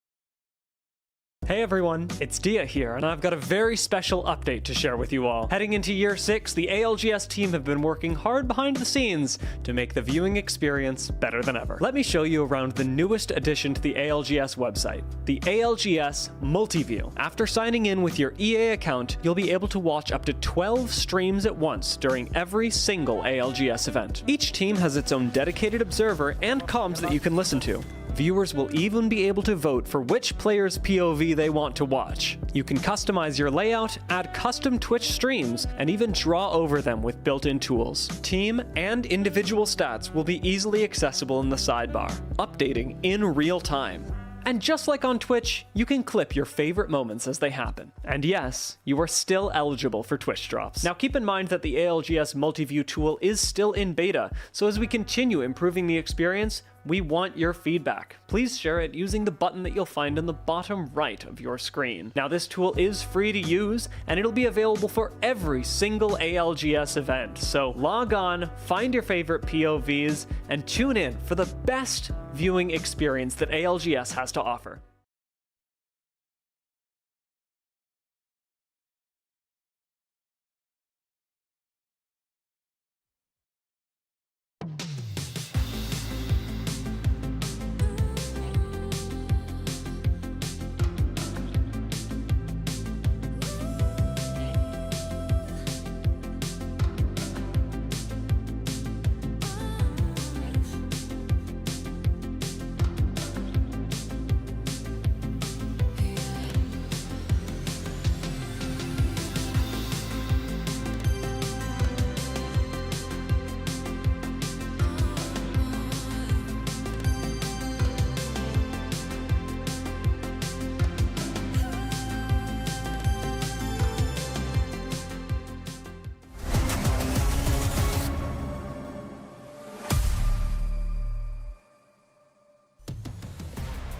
Welcome back. It's been a really fun one, and I know that Dia, you're surprised, and I'm surprised too. Grace was going to jump in here, but we want to play a prank on you. Dia, you're getting ready. Guys, we didn't catch him. We're going to catch you one day doing something that's going to be camera worthy. Well, you know what? I shouldn't say that because I'm gonna be like speaking to my Nessie or something. Like you're always doing something camera worthy. How about that? I think that was a compliment. If it wasn't, don't say anything. No, don't it was a compliment, my friend. Okay. You know what? To be honest, let's just keep going with it till they bring Graceful in. Or we could just do this. Or we could just do it. We might just do this, to be honest. I mean, we could just do it. Okay. Well, let's just jump in here. All right, man. Yeah. Well, match 2, match 1. Obviously, we have NIP and Purple Slushy. You know, my thing is these two teams aren't the top teams in the building. I think NIP, though, deserves to be in that conversation almost always with the way that they've been showing up this season. What's your take on NIP in general? Not just this org, but I think the consistency over the last year and a half. I feel like they've gotten better and better, and they feel like much more of a team that's found its structure now and is ready to kind of fly. Yeah, I think NIP are sort of where I expect that Vision will be in a while, where they're a team that I'm really high on, that I try not to gas up too much because they've already got it. They're already doing really well. They already seem like a LAN team, and I'm saying that at this point because we know they're going to LAN based on their performances so far. Kurev, Cole, and Vayne are a really strong core, and the pickup of Raven, well, not every coach gels with every squad, the pickup of Raven has really helped them, and you can tell the difference in the way that they're playing the game from before they pick up a coach to after they pick up a coach is night and day. There's so much firepower in the squad. Kurev was one of the GOATs of South America. Yeah. And bringing that out, as always, especially for a region that was a real soft spot for me. Like I really loved and connected with a lot of the players from our South American region when it was around. Yeah. Seeing him make the transition into the Ninjas and Pyjamas and really become a highlight player there is never a story I'm going to get tired of. And you got to talk about the fact that Cole, went off the McLovin branding. And you know, when a guy goes from McLovin to Cole, he's getting serious. It's like, it's the days of gallivanting are over. It's like time to turn this thing into the real deal. But honestly, I think more players should do that. Because how do you remember some of these new players that jump in, kind of storm onto the scene? A lot of the names, they do, like, you're like, all right, we'll see. But when you have a name like that, you remember it. And Cole's done a great job of not only rebranding, and all jokes aside, but truly bringing in that kind of top tier talent and putting it into something that's consistent over the course of these last few months specifically, but definitely over this last half year, and making NIP as strong of a team as they are. Taking a look here, of course, at Negative Orange and Atypical, their first blood. Dia, I think this is that conversation that we had earlier about when do they get their first bloods on average per map? Yeah, exactly. And these stats do tell an interesting story. Of course, there's a lot of variation per game. We're expecting it to tick up on E-District because it's a much safer map. But on average, of course, you are seeing free thinkers pick up so many kills faster than the opposition on Olympus and on Stormpoint especially. It's funny to look at this and go, actually, Olympus is their best map so far, because you'd expect it to be Stormpoint given how well they started. As the season goes on, though, Olympus has become a lot more reliable of a way for the free thinkers to pick up points because there's no frickin' cover. Yeah, wow. I mean, you would expect that this is a team that is, you know, obviously going to slow down a little bit on a wider map. I would feel, even though they're doing better on, they would potentially do better on Stormpoint. But you could just see the pace that they're at. We looked at this graph earlier last round in EMEA, and I believe the average was around 9 minutes for the team that we highlighted. And so and it was like 13 minutes for E-District. So a full minute and a half faster. That is a great indication. And I'm starting to really like this stat to help us kind of see specifically just the pace compared to other teams, at which teams are trying to play. And the pros and cons of that, Dia, because it does come, it's a little bit of a dual-edged sword. You do get the fact to jump off early, but in the other games that you're not jumping off early, you're losing that fight. And in many ways, this is saying average time you get into an engagement. And sometimes you win, sometimes you lose it. Yeah, I thought I wanted to go with, when I was talking to Hugo about this stat, about the creation of it, wanting to do around success stories, right? Like when a team is actually able to do it. If they all die, if they take a fight and they all die, we're not including it.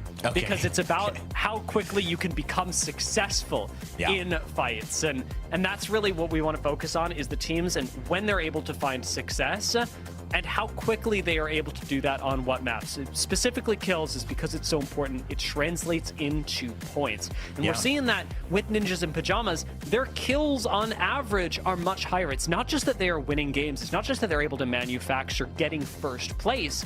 It is that the consistency so often is coming from the kills, which, if you are able to secure them, are guaranteed points that no matter when you die in the game, nobody can take that away from you.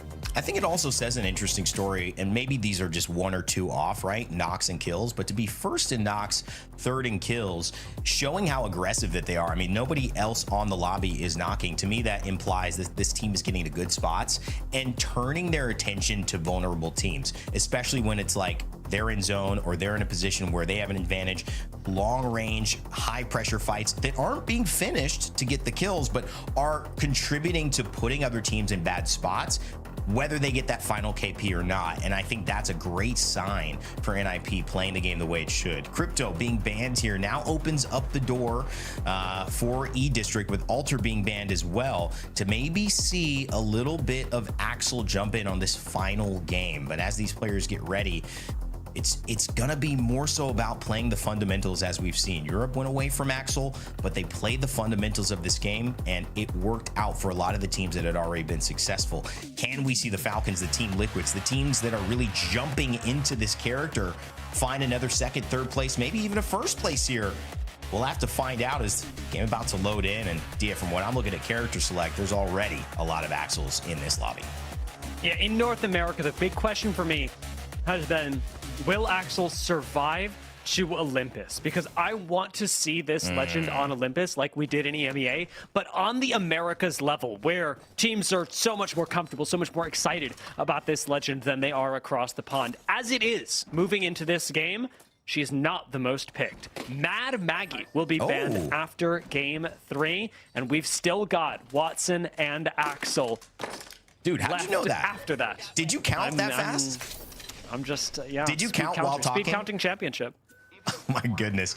Well, he talked a little bit about Cole and his change, rebranding from McLovin. He's been a big impact on NIP, and we caught up with him a little bit before this series. We feel like Zeus is kind of just like, it's at the top of the map now, and since it's the first couple games, since that, we can kind of just play Zeus and play Edge from it, and almost get purple before almost every other team, and have height advantage. So that's kind of the reason we picked Zeus. Well, I love it. Makes sense. Yeah. Height advantage and staying on top. So that's where NIP wants to be. They're on the top of the leaderboards right now. Want to stay on top of the actual map as well. That reminds me of when I would like to talk to Edge teams. You know, sometimes I do talk to a lot of our players to try and figure out what's going on, try and figure out what their strategy is. There are a lot of times where I will talk to a player and I'll go, "Oh, you're this Edge team. You know, you're playing, you're drafting for Tridents. What's your strategy?" And they go, "Well, our strategy is to sit around the map, get purple, and then kill everybody, and then win the game." And you're like, "That is so."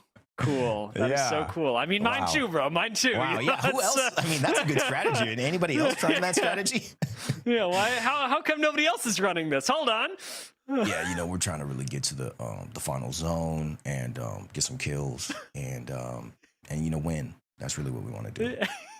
All right, we've just heard from Ray Day on the strategy of what he wants to do in his unranked games, and he's down in 20th place. Unfortunate there, but hey, he clearly had a good plan, just couldn't execute. That was good timing on that. Full 11 went down. Despite not being an Edge team, your timing was right on. I know, having talked to them, really wanted to play some zone and just won't get to. And it looks like they're not the only ones that won't get to, because the Falcons are keen on finishing off Vision, which in this meta, with this legend, is easier than ever. Yeah, I mean, are you looking at that? I mean, they had the Axel as well, but one of the teams that I feel like have just done a really good job, and they're running into Davis Wave on the other side of things. That ult coming in is going to eliminate Carter. I told you, when somebody gets hit with that ult, it's just GG's. For a pro player, I mean, it's GG's for some pretty much good players with aim. I can hit that, and I'm feeling like, damn, am I that good? And I'm realizing again when I get in these unranked games, no, not quite. But it's still... for a pro player, I mean, the amount of opportunity you have to just finish that off. If you get hit by it, it's pretty much one player out, as long as you're looking to follow up on that. So you have to be so careful on Axel's kickstart, and just some of the rotation. It's beautiful to watch. Again, shout out to Jay Beebs and his first legend coming in, Axel, finally getting to see it really in the hands of these pro players. What an incredibly fun design we've seen, and the rotations, the pressure. Graceful's mentioned it. You don't have 15 seconds. You have 0.5 seconds before a team is rolling up on you. In a lobby like this, where Axel's pretty much 90% on every squad, the only thing we're going to see more are riot drills coming from Mad Maggie, and maybe early fights from teams on the top like NIP. Up into the air, and Vane's dead before he hits the ground. That is exactly how we've seen it go. The Kurev still standing means that NIP are still in this. Going down just at the very end. You know who did it to him. It's the Free Thinkers, always ready to take a fight and take down the best teams in the Americas. What time is it, man? What time is it right now? How much time has gone by? Round 1 closing, minute 43. That might be under their 7 minutes right there. That might be. It's either just under or at their 7.5 minute mark. Love that. Adding to the tally is All Global. All Gamers Global, find that one. Jaguares, Niazul, Yanya, formerly Team Liquid Alienware. Liquid Alienware got a new look.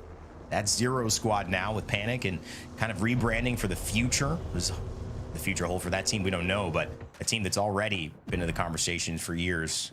AGG gonna take an evac tower, try to get closer to zone. I mean, they are so far away from where this game is like actually going to happen that 3v3 they can take all day. There are a lot of teams that play around the edge of the ring. AG Global, Nice Guys, Men of Culture, all sitting around the outside of zone right now. However, when we're looking at teams like this, looking at teams like Elite, they are playing what Graceful and I have been talking about during today, is the slow side of zone, the more flexible side, hoping to get a better shot at end game by being able to pivot in a better position than anyone else. Men of Culture just did pick up a respawn, so they'll be back as a full 3, a little bit of a slower game for them, but absolutely recoverable. We're still very early in this reign. We are still very early, and Dig is a player we had a chance to interview as well, which I loved. But you mentioned how far away they were from the zone. AGG, you see them up top there in the northern side. What are they going to do to get down and try to find some playable space? Yeah, I mean, if I'm AG, I'd really love to go through Stadium and play this slow side. This choke should be all right, especially with Axel.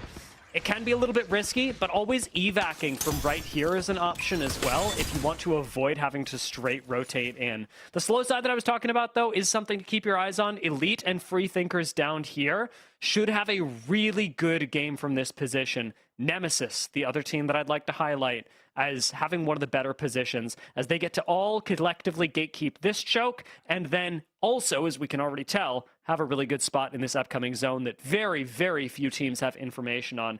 Got some draft points, street market. I think nice guys can pick this up at Square, Energy Bank. Edge teams will know, but teams already in zone don't really have a way of knowing that Free Thinkers, Elite, and Nemesis are in some of the best positions of the game. And for those wondering what that slow side means, I know I might wonder if I hadn't heard that term. And we mention it a lot, but it might just make sense to say it again. It's where that zone is collapsing farthest away from where it's going to end up. So on that northern side, where it's got the most to move until it is finally collapsed into the zone that it will be, that is the fast side. The slow side would be the side that has the least bit to collapse on the southern side before it jumps in there. I know many of our long-term fans know that already, but for someone who's just checking that out and wants to know a little bit more and jump into Apex on a deeper level, that's just a little bit of a shout out that I know if I was catching up after a while, as we've seen with Steam charts, lots of players jumping back into you know, maybe just catching them up on some of our lingo. Rain, that kind of thought, that kind of, oh, I should explain that for a second. That's one of the many things I love about you. And just very happy, right? very happy that somebody said it. Yeah. I remember hearing that term for the first time when I started casting with Jamerson, and I was like, what is that? And I agree. I didn't know what it meant a couple either. years later, just saying it and not explaining it. I am the problem moments, right? There it is. Accuser almost gets it. Free Thinkers eliminated there. He'll drop down. The final kill will go to a teammate, but Flat finds a way to slow down Free Thinkers, and there it is. Some of the good and the bad about being an aggressive team. You get those early 3 KP, but if you don't have a game where it all goes right, well, you might be stuck with 3 or 6 and then out watching the rest of the lobby with 16 squads still remaining. We're about to hit the point where points start becoming relevant. At 15 squads, you actually get rewarded for your time, and Team Liquid want to move us to that point a little bit faster than the lobby is naturally progressing towards it. Unreal Nightmare turning around on Zero and punishing that overextension. Team Liquid may have the chance to reset. Unreal Nightmare could certainly punish it. Big opportunity for Liquid to get some confidence here. I mean, they played well early on, have to get back to those points to really keep up that energy. They're 5th now. They've dropped after that first place win, and that's a good start. 4 kills already to this squad. 15 squads left. They're loving that. So I think Liquid now in a good spot to take advantage of it.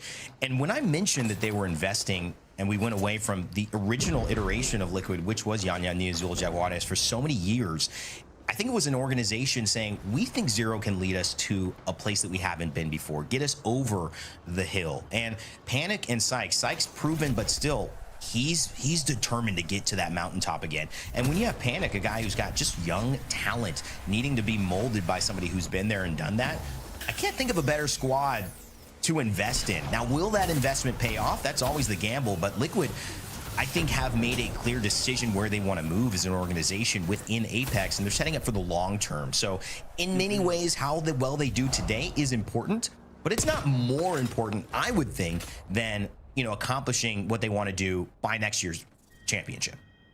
There is a lot of promise in this squad.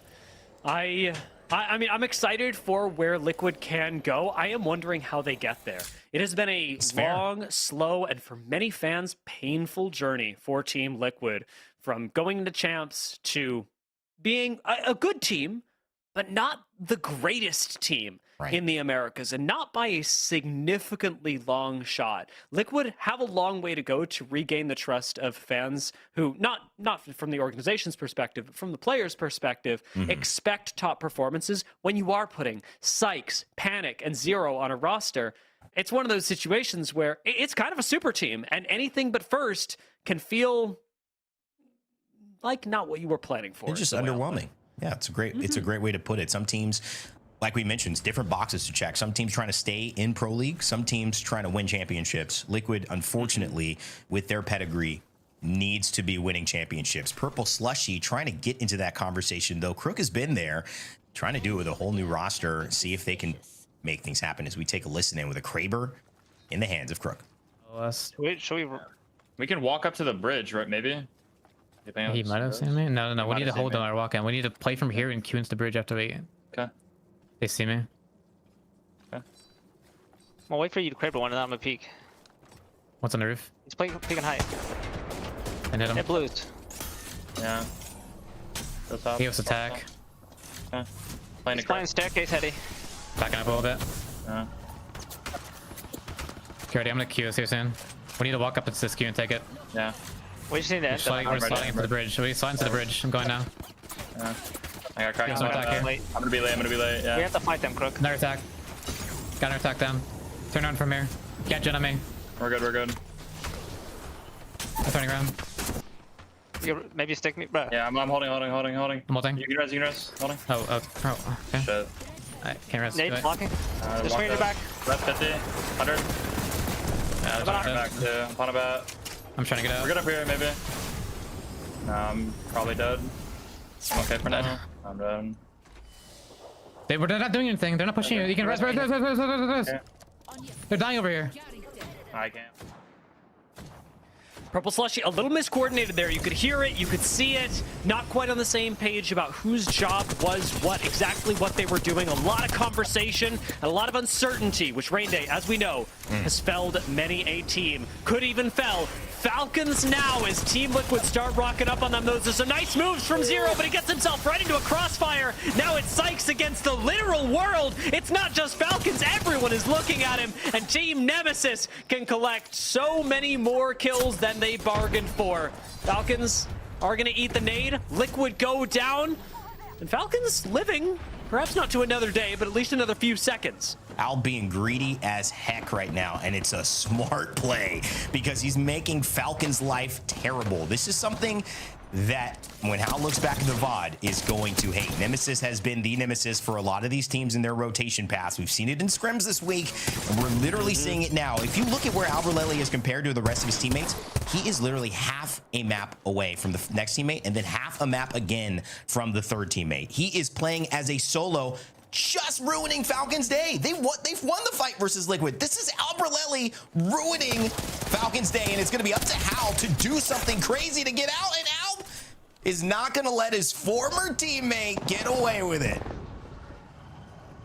That is exactly the kind of play that you're going to see clipped on Reddit, Twitch, Twitter, whatever later. AG Global, clip that as well. Real quick, clip that as well. Deathbox reset on the main stream. Let's go, Rain Day. Come on, let's go. New features, I'm all about it. He's going to try to get that one. No, he just grabs the banner. He would die with it, but man, the fact that he got one, that's pretty exciting.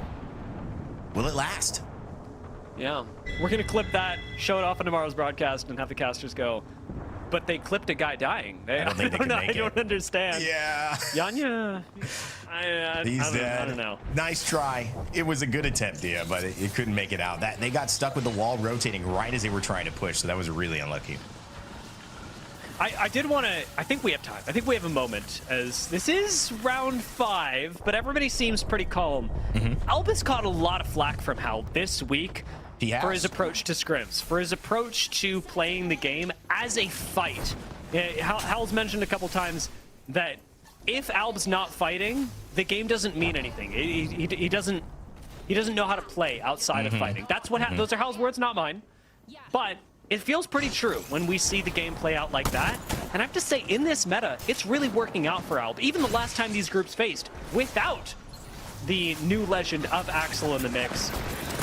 Out fighting, teams fighting, ends up going really well in AB. We're seeing that for HPM right now, perhaps not for them, but against them, as Thuggets choose to get aggressive. But kills, aggression, they mean so much in 2026 Apex.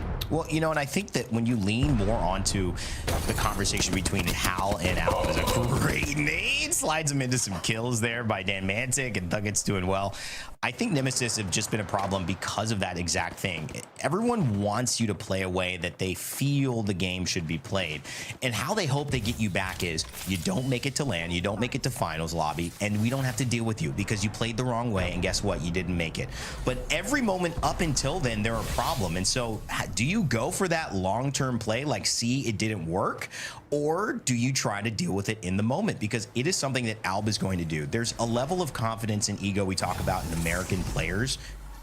Alb's a great example of that. He does not believe that you're going to beat him in a 1v1. He doesn't believe that he's going to lose in a 1v2 most likely. And he's showing that with, and he's in many ways, what frustrating Hal the most is he's proving it. And I think that is one of the exciting parts about Alb wherever he plays. He is just such a good gamer. And it's very hard to say that what he's doing is wrong, even if it is wrong, because he's winning these fights. True. Nano did get out-schmooved a little bit there, but Vlad still largely alive. Sacred, the last left up for Team Nemesis, goes for the kill and doesn't quite make it, but let's be honest, this low ground was doomed anyway. The Sentinels, now trying to disengage after farming a little bit of KP, are going to leave Nano alive with the Thuggets down. Sentinels, nice guys, flat, still alive in this game, but it's Sentinels who have some of the better positions. Nice guys could make an argument for the win. Cleaning up this last member. Flat goes down, and it's a 3v3. Sentinels and Nice Guys, some of the players that have been around the longest in Apex Legends, fighting off against each other. And Sentinels have the high ground. Mastiff working for Monsoon, but he needs to commit to the low ground. Drops, but gets dropped himself. It's a 1-4-1, and Blinkster moving onto the low ground, plays with the fences, plays with electricity, and shocks the world. Sentinels pick up a win in Game 3. And you shouldn't be surprised. They're the last people to hoist the biggest trophy in Apex Legends. Championship winners in Sentinels. What an amazing opportunity to see them on display here in match number 4 as we jumped into Olympus. And that classic Monsoon smile. But again, MVP, Blinks are there, fun, obviously bringing the execution at a level that's just so hard to replicate, and the friendship. It is just a great squad. So many fans around the world. And of course, another win that's going to put them in a great spot in the league. They're currently sitting in 7th place, Dia. And with the fact that they've got this doubleheader, them getting a big win maybe today and then tomorrow, that is going to put them in a great spot to feel very comfortable heading into regional finals. Yeah, this is a team that I was worried about at the start of the split, and they immediately erased my doubts. Sentinels, previous to the World Championship, a very different roster than post-World Championship, and the only difference is that they won. The only difference is that, kind of like you were talking about, Rain, they now have the external validation of a win, that their game is really the winning formula. It doesn't matter what everybody else says. It doesn't matter that they're triple MNK and trying desperately to make that work in 2026. Yeah, they won a World Championship, and that you can't argue with. That confidence transitions into wins like these. And I gotta say, when you're competing, it doesn't even matter, because what you realize is, just like, you know, if that mattered, how would be done by now? You know what I mean? Like, if that mattered, you'd be like, yeah, I already won. It's cool. Nah, it's not good. Once you win, the only thing you realize is, now I gotta win again to really secure it. Now I gotta win again to really validate it. No, I gotta get a 3-peat. It may sound crazy, but that's what makes a great competitor, not being satisfied with what you've done in the past and always trying to push your level. For a team like Sentinels, you could easily look at this roster, Dia, and with some of the way they take their personalities, which feel easygoing and fun, specifically fun in Monsoon, that maybe they're satisfied with that. Is that enough? Like, are they the team that's going to be like, nah, we need 2 wins? But how well they've shown up so far this split, it certainly seems that they've not only done that, but they've picked up speed as Sentinels with the win. But our top performers so far shown here: Sprites, the Atypical, Nano, and Albrelelli, Dia, over the course of several categories today. And notably, Spritzy, a new entrant into the Pro League on HBM. Looking really good with the 5 kills so far across these 3 games. We'll see how far HBM can push that, because HBM are a team that, as we started the conversation in EMEA, will start finishing it as we come over here on Olympus. We are ticking down the clock. for everybody. We've got just 3 match days left in the season, and HBM have really got to dial in the points if they want to avoid relegation this split. It's going to be an interesting one. More Apex Legends coming up. The Americas not close to finish. We'll see you on the other side after this break. What's up, everyone? I'm Jumba, and we got a special edition of the Community Plays of the Week, because we're going through Peanut's top moments of the Timmy and Burnt Peanut Rookie to Predator stream. Let's start with a quick honorable mention. You know Peanut is an Apex OG, because instead of using his R99 here, he's going for the Kraber heat checks. Oh!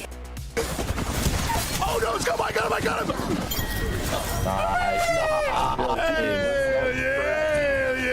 But into number 5, I guess Timmy was immediately rubbing off on Peanut, because you know this was a clip you'd expect to see him hit. Oh my god! No scope! Shit!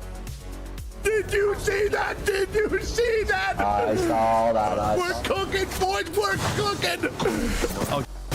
Some are saying that was massive for the Bungalators, but into number 4, you can see in this Peanut size, he is tired. And I guess a 30-hour warm-up is what he needed to finally lock in. There's your one, there's your one. Ooh. I think it's a new team. Can we slide back to me? Slide back to me. I died. No, get the Nexus Ranger again. Oh, I'm cut. I died. Wait, I'm fried. Oh my god! Oh my god! God! Oh my I just pieced up that whole team right there. We're back. It's time to play the game. It's time to play the game. I guess 30 hours is when it's time to start playing the game. But that clip sets up number 3, 26 hours of no sleep, and Peanut finds the answer. Infinite ammo and an L-Star. So no reloading, no thinking, just shooting and entering the flow state.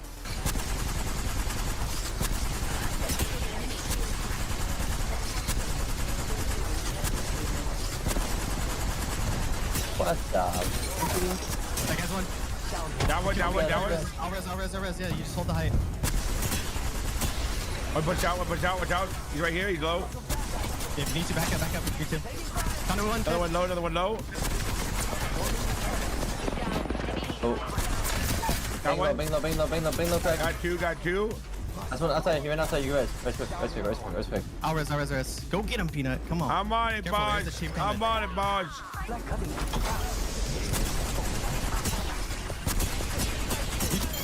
Gotcha. I might actually be back. Maybe we did need a 26-hour warm-up. All you guys, if you play the same angle. Oh, I feel on top of the world. Let me kill all these people. What? Nobody can stop me. I'm too good. Yeah. You guys get it. Nobody can stop. Oh, the last one's one shot. No. Point up, Timmy. Oh, they've been so cool if I got them all. At number 2, my man's become an Apex master now, and has become one with the Sentinel, starting this off with a 158 to the dome piece. Oh my god! Text him. Speed dance!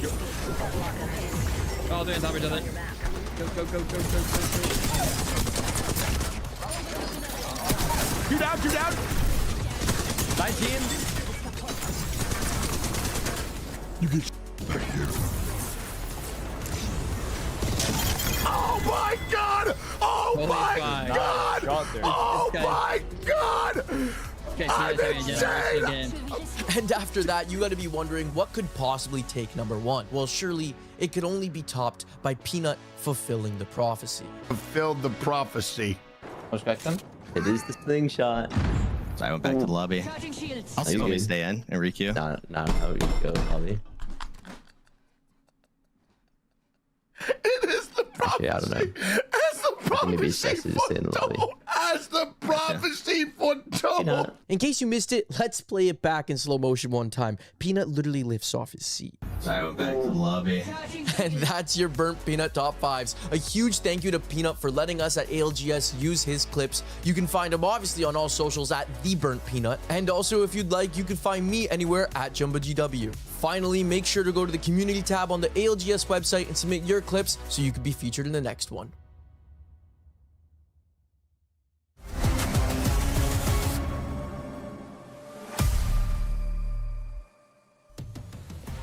Welcome back, ladies and gentlemen, to the ALGS. We got a little bit of a fun top plays there, a lot of burnt peanut action, and you know he's always an entertaining guy to watch. And of course, Dia and Graceful, not to be outdone, both entertaining gentlemen to watch as well. Joining me on the desk here. I love Sorry, it. I couldn't hold. Sorry. Yeah, no, I get it, man. Hey, man, let it out. I'm not here to limit you. It's been a fun 3 games for sure. We've had a lot of fun with it, and I think Americas has finally given us a glimpse of Axel. We've seen some of these teams, you know, put their scrims to the test and see what's worked. But I'm excited most of all for all the fanfare we've got just around this game. Axel is just one thing, but so many different creators have come in and said, let me find a way to just get this energy back with Apex in a way that maybe I haven't done in a while. One of the classic runs that we used to see on stream that was always an event for the community was Timmy going from rookie to Predator in one stream. The grueling grind of that. Well, he decided to do it again. He's a true Red Bull athlete, and he has to show us the armband there. I think you're contractually obligated to do that, by the way. I think they make him lift his elbow up. No, just kidding. Timmy, it's great to have you, man. And honestly, it's fun to see you back on an ALGS broadcast, even though, you know, you're not playing. Thank you for having me. It's nice to still be welcomed into the community, and I'm always enjoying being here. So, dude, you know, I wanted to talk a little bit about what you just did. I know you're doing in the middle of a marathon on stream. Anyone who's been watching knows what's going on. But for those who don't, catch us up. You went to rookie to Pred in one stream, and you had the burnt peanut join you for much of it. Talk to us about that experience. How was that? How did the community react, and how was it for you? It was great, honestly. Like, I mean, I think this is my 3rd time doing that overall challenge, and you know, like, I think it kind of gets repetitive when just doing it solo over and over. And I think majority of my life, I actually solo queue a lot, whether it's like playing pubs or even ranked. So I think it was really nice to have like, you know, the burnt peanut playing with me. I thought it was just going to be like some good laughs, some good moments, you know, climbing through. And, you know, I actually was really shocked that he was able to stay up that long and game for me with me that long. And he did a great job, honestly. Like, for someone who doesn't really play Apex that much, and then also just having to deal with like massive amount of stream snipers too. I mean, he did a good job. He lasted as long as I thought, you know, he could. And yeah, I mean, it was just a lot of fun. So when you're going through this, you get to do it up, partnered up. Talk to me about the change that's happening right now with Apex, where now you can only solo from Diamond up. You've just done the rookie to Pred thing, so surely you can speak, if anybody, about how this affects the like perceived health of the game. Yeah, man, I think it's really good. I feel like when you are a solo queue player, when you play like other games, they typically don't allow you to like stack up. It's usually just solo or duos. And if you do want a 5-stack, then you go versus other like 5 stacks. You know what I mean? Yeah. So I think in Apex, you know, being a solo queue player, when you lose one person on your team and you're versing like a Pred stack team, you're pretty much dead almost every time. You have to run away, go craft the banners, and that's kind of like why like Loba, when it was meta in ranked, or the people who can jump away and run away, was like, you know, very common. But now I feel like because people are forced to solo queue, it actually allows you to one, you know, actually like communicate with your teammates, and you know, you can make some friends through the gaming you know, gaming sessions like that. But also just like a lot of chances to outplay. You know, I mean, like not every single team's gonna have like stacked teams, and you know, sometimes RNG will give you, you know, the triple Pred team as always. But I think it will allow more content, at least in the rank grind, because you get to just see, you know, people actually individually make more plays. And yeah, I think it brings back the old days of like kind of clip farming, going for the squad buys by yourself. So I think it's a really good change. I mean, definitely. And hearing you, have a marathon in different types of games as well. It's so fun to see you a part of this big community. But one thing I want to say, though, as a throwback a little bit to when you did compete on top of the ALGS kill leaderboard at that moment, on your time with NRG, Sykes, and Guild right there, doesn't this stir up some feelings in you? Don't you miss a little bit of popping off in that moment? Of course, there are things that you probably, could be without, let's just say, the hardest hours of super practice against everybody, several hours a day, several blocks a day, but the competition, the feelings, the emotions on LAN, you miss that, right? Yeah, I think like competing as a whole is always going to bring up those emotions. You know what I mean? Like it's just it's a one of a kind feeling for sure, whether you do a content creator tourney or you do like a professional tourney, being on like stage and having an audience in front of you when you're the one winning the game and you're standing up and the entire arena is just like cheering. Like that's such an unbelievable feeling. And I do agree, like I think anybody would miss that for sure. I think the main things that people don't miss is definitely the practice or like the hardships that go into it. And like for me, I enjoy both, like competing and doing that, but I also really enjoy streaming as well, and the lifestyle that streaming does give me. And yeah, I feel like there's a lot of things I want to do with my life outside of streaming and gaming, and I feel like streaming will help me take me there rather than competitive. But who knows, if there's ever a time where Pathfinder comes back in meta, you could see me on the stage. Teasing the Timmy return. He's got to do it to us somehow, man. We couldn't get him off this broadcast without him teasing his potential return. All right, you guys heard it there. Pathfinder buff Timmy is back. Orgs, get ready. I think we'll expect that next season patch, and that'll be right before we start heading to Split 2. Timmy, man, congrats, man. You're doing a lot. I know you're having fun out there. Keep having fun. I know the community loves it when you're vibing and making great experiences while streaming. And good luck with the rest of the aspects of your life as well. I joked that you were going to be, going skydiving this last couple of weeks. It's funny that you actually are trying to soon. So next time you jump out of a plane, land for us and stay safe. Of course. My yearly skydive. All right, brother. Well, thanks, man. Thanks for staying with us, and good luck on the rest of the streams. We'll see you soon. All right, thank you so much. Thank you for having me. It's Timmy, man, doing a great job, great things. And, it's such an interesting journey that he's been on. I have a lot I could probably talk about with it, because it reminds me very much around my soccer journey, where there's just, it comes to this point where you're addicted to the experience of playing, but everything that goes into the play, when you get the business side, the practice side, the having to move, being traded, all of that stuff, it comes into it's a different process to have to go through that than to get the payoff. And Timmy, he's so fortunate to have a great personality that people like watching him play Apex, even if he's not on a pro team. So a great opportunity for him, and we wish him the best. Thanks for coming up. All right, we got a game 4 coming up, guys, and I'm excited about this one. Dia, Graceful, I know that you guys are jumping into this, so I'm going to let you get going as we jump into Olympus with Mad Maggie. Banned. Let's do it. Mad Maggie taken away means one thing and one thing only. Baby comp. Baby comp on Olympus. No Mad Maggie, no crypto. If you are running to Gibraltar, you are feeling fine, Graceful.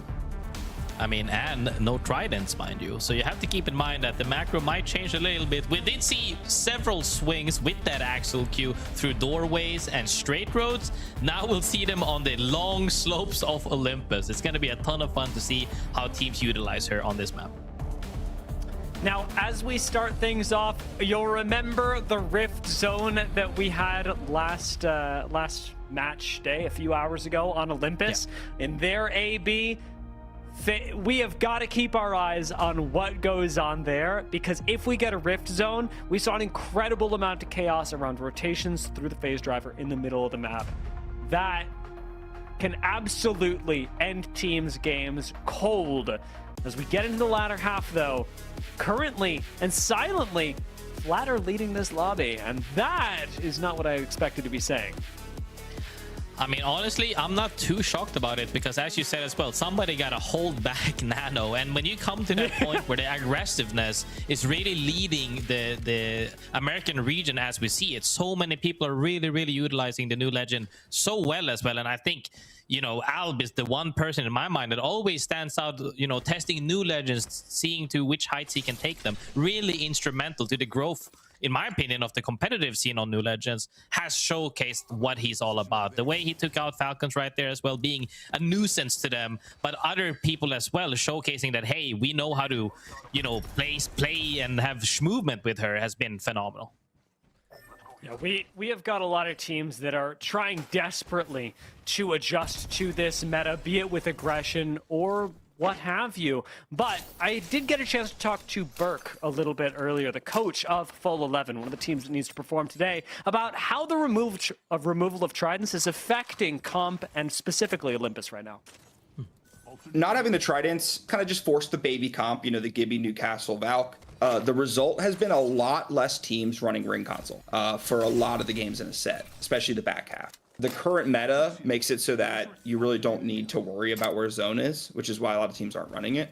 But then when we do run zone, the other benefit is that there's no one there. So we can take the best spots. We actually saw quite a bit of when it comes to some of the zones that we've actually seen already. Baby comp equals not really as many teams scouting out where to go or how to do it. In this particular game, Grace, we will be heading down to the south, around Icarus, around Bonsai. A lot of zones around Bonsai, but where are you thinking is most powerful this game? I mean, plenty of areas around the hillside north of Bonsai where the zone has been several times, as we've seen across scrims, across tournaments as well. One of the things, though, for sure, is that as he said that, you know, they might get affected because, you know, people don't need to rush anymore because they're playing kind of mid-speed with this Valkyrie. As we see the pick rate of Valkyrie skyrocket across the boards. As look to your left, look to your right, Valkyrie everywhere. They're just making sure to play mid-speed, seeing zone pops, and then going. Do you really need to be early if that's the case? No, you're all playing on the same speed. So the team that do end up playing early get the beneficial point of picking their spot. That could sometimes show up for a win, but as we've seen, you know, historically, ever since the changes from zones not really ending inside of buildings, you know, picking your spot that early might not be that necessary depending on what teams what comps the other teams are running. Full 11 playing pretty slow right now, as are HUSS and Zest Fest. Everybody sitting around the edge of the ring, and HUSS actually finding an isolated fight in carrier. They're going to have height advantage over Zest Fest as they get out, and as I say that, it's not height advantage because Valk just says, nope. you will not be, you will not have height advantage over me. I'm leaving. That's the thing with how fast Valkyrie pops off now for the moment. Back in the day, you would get sniped out of that Valkyrie going up, but now she's so fast, and that's a good thing, I would say. However, not fast enough. Legatron gets taken out by Zac. Team Vision has really been starting slow, but looking to pick up some momentum here on this Gibby comp. Never felt more comfortable popping inside a bubble and chilling with a bat. Zac gets some good damage and gets right back to his team. No harm, no foul, just a bat and a bubble expended. And both of those you can get back pretty darn easily. It's a slow game for Vision, who are around Purple Slushy right now here in Dockyard, are still part of the 3-team scramble on the western side of zone. But all of this is still going to lead us ultimately through Terminal, ultimately over to Phase Driver. And I'm not expecting a whole lot of fights around the edge of zone, because one of the other things that Burke had mentioned is that edge teams actually can't afford to be a whole lot more passive than zone teams. When you're playing on the edge, you pick the fights. When you're playing in the zone, the fights pick you. That is very true, and Team Liquid seems to have got him picked apart for the moment. Only gets cracked, but do get the reset. Gets inside the building as Zero almost gets taken out. But even if it did, let's be honest, you probably could have gotten a reset. However, other side of the building, getting engaged on, they do get a knock onto Orange. Atypical, one of the players we just saw the stats of as well, gets taken down. Doesn't matter if you have a few of your moments, you get taken down by Team Liquid as they stabilize for the moment. And you see everything drifting away. Oh, I love Axel, but she looks ridiculous. Team Liquid hit us with our first strike, taking out the Free Thinkers, and Red Bull did not give the Free Thinkers wings today. We'll see how many they've given Team Liquid when they get to turn into the Pegasus they always dreamed of. That's the thing, though. Team Liquid very fast on that awareness as AGG tried to make a swoop to see if they could catch somebody off guard, but Team Liquid very consistent, very aware, made sure to get that full proper reset. So now they're on the hunt again to see if they can perhaps take out some other teams, because they have been really showcasing that they're willing to take fights at any points. Even though some of them didn't pan out the way they wanted to, they're still sitting comfortably in top 5. The buildings, plural, that Ninjas in Pyjamas are playing, though, really stellar positions for later in the game. Vayne gets to play an extended spot because he's on Wraith, but NIP holding these 2 separate bike garages, bus stops, actually ends up working really well. And it's control of exactly what you had talked about, Graceful. This whole outside area of Bonsai Plaza actually working in the favor of Ninjas in Pyjamas because they have some of the only safety there. As the zone shifts us more towards Solar Array, though, any spot in Solar Array and up on this hill. Ooh, zone pop. Never mind. Right up there. On the hill is huge. Yep. What do you think of Sentinel spot? Talk to me about that. I mean, that's the thing, is that this hill ending, like, it could be anywhere on the hill, essentially. It could pull a little bit deeper, but typically pulls out. Sentinels in a spot where they're good, but it's easily... Like, with this amount of Valks in the lobby, they could do everything right and still get slammed. And that's the scary part of this, when everybody's playing Valk, essentially, where anybody can just Valk ult and then immediately Newcastle and a Gibby bubble, and they can survive anywhere. You can't really hold teams out because they're all just waiting for a good moment to Valk ult. And when you also have the fact that, you know, with the newly perks of Valkyrie, you know, since rework, where you have wallhack essentially while flying, it's so easy to pick a spot to land on. Team Liquid have managed to continue the momentum that they got earlier in the game, which is working pretty well for them. Turns out that finding yourself 3 eliminations early in the game ends up inspiring you with a whole lot of confidence and nets you a few more kills. Source, not so lucky, but Lunix does have a pretty good hiding spot. I would not check that.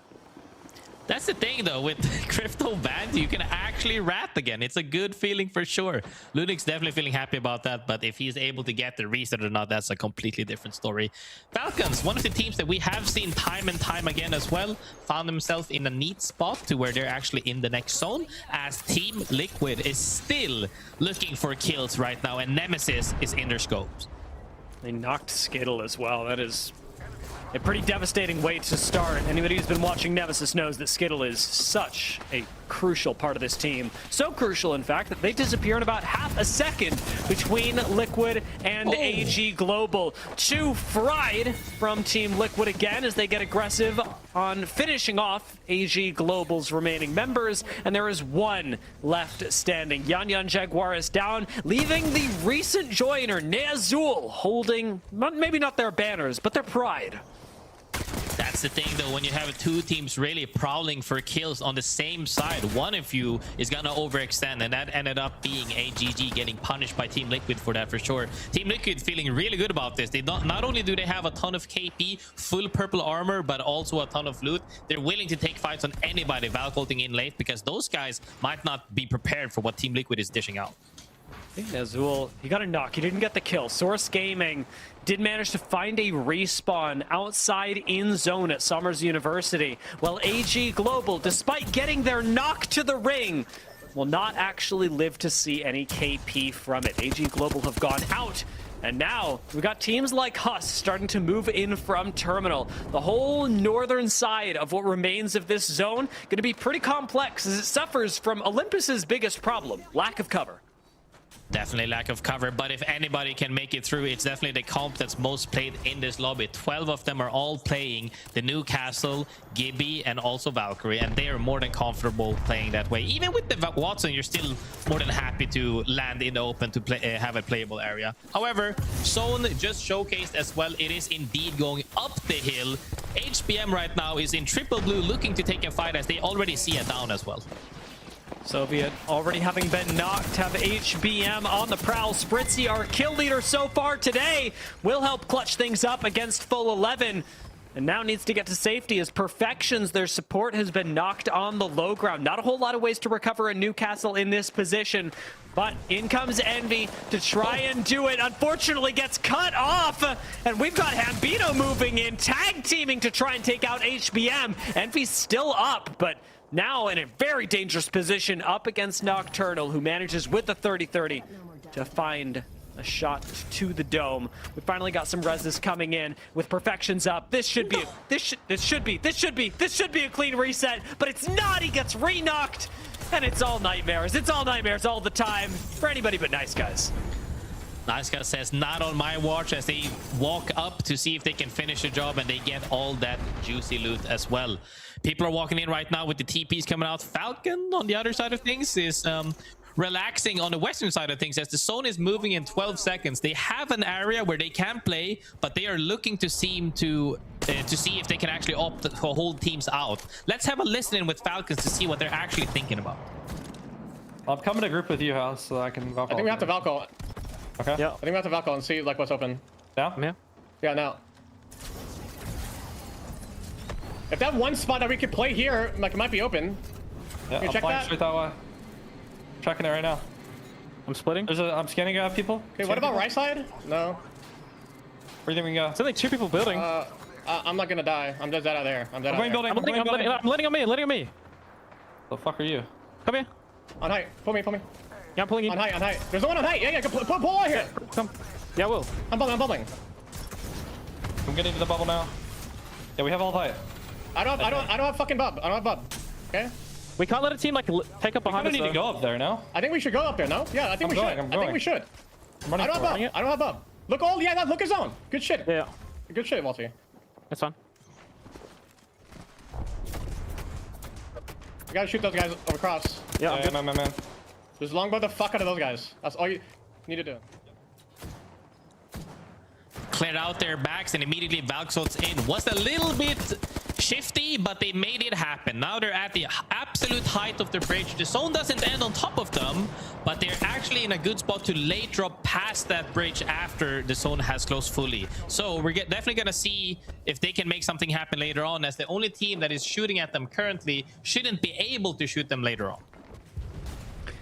It's the perfect moment to take the spot, especially with Baby Comp. When you've got Newcastle and Gibby, you can stall for long enough that this ring will close without anybody being able to do anything to you, especially with the zone closed, forcing other teams to think about their own well-being. We're seeing a lot of Valkults right now. Team Vision just landed off of theirs, miraculously finding a spot. Source Gaming have just hit one, and Men of Culture still waiting on theirs. Can wait a little while longer, sitting inside of Bonsai right now. HBM, though, do not get that luxury, as Falcons will escort them from the lobby. Sentinels still playing their position up top. What should have been a great position has become an all right one.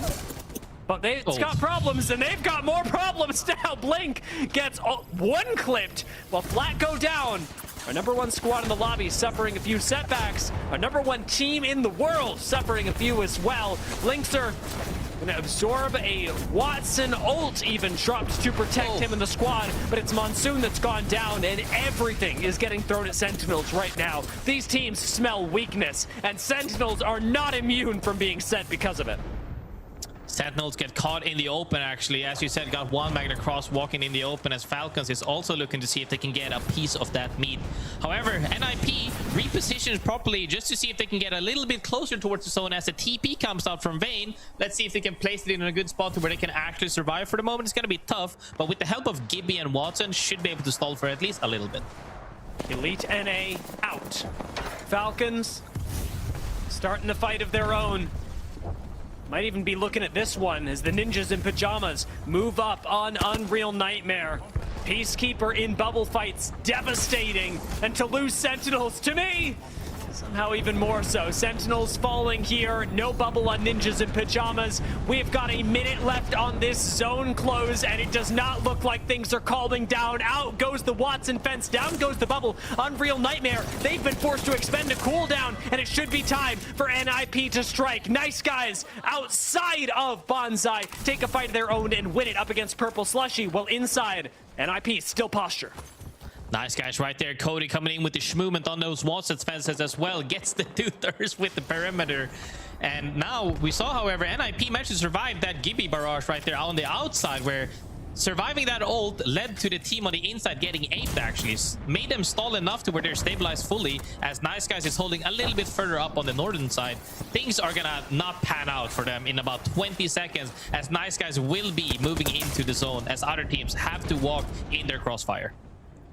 How many times have we looked at zones and gone, nice guys is in the middle of it? How many times have they rolled the dice and come up just a little bit short? This game, once again, could be, but will it, with so many other squads in the lobby? Bubble forced out of Team Falcons. They're starting to use Gibby ults as well to clear space underneath them. The Thuggets causing a lot of problems and dropping a bubble of their own. Falcons may even have to Valkyl to survive this transition, as awkward as it may be, because dropping on top of Thuggets, I think it kills you, Grace. They managed to force the bubble early. If they can pop any ult Axels, maybe they could make a play, but if not, the Valkyrie option is always there, which we know they've been able to do really well so far as well. NIP, however, managed to stabilize properly, comes out with a TP again, but runs into nice guys as Cody is looking to deny them walking forward. This portal is what? What is this portal? Where are we going? How on earth is this working out? NIP are moving straight into the center of zone, while Falcons have chosen to just drop on top of the Thuggets, but it's Guild that turns that engagement. Now with Team Vision coming up to finish off the fight, Guild has got to turn things once again and is getting shot from every angle possible. Has shield swaps, has hope, but has it no longer as the Falcons are taken out. NIP stabilized in the center of zone. Men of Culture are out, and instead it's the nice guys that inherit the high ground. The nice guys who may very well be able to execute if Ninjas in Pyjamas just give them a little space. Vane rockets over their heads, and the nice guys are wiped out. NIP with just Vane left, 5 squads in, 30 seconds left on zone close. Can they even live to top 4? They cannot indeed. Nice try from NIP there, taking them out. But HUSS ready on the cusp of the zone to 3P that fight. Coming in from absolute height. They're looking really strong to finish out this game, potentially, as the other teams, Team Liquid, Zest, and Source Gaming, are all fighting for essentially low ground. Team Liquid do not have a way to access height. That is going to be crucial. In the next 5 seconds, zone starts to close, and as soon as these staircases get denied, they need evacs or they are dead. It is a matter of time. Oh, Zestfest know it.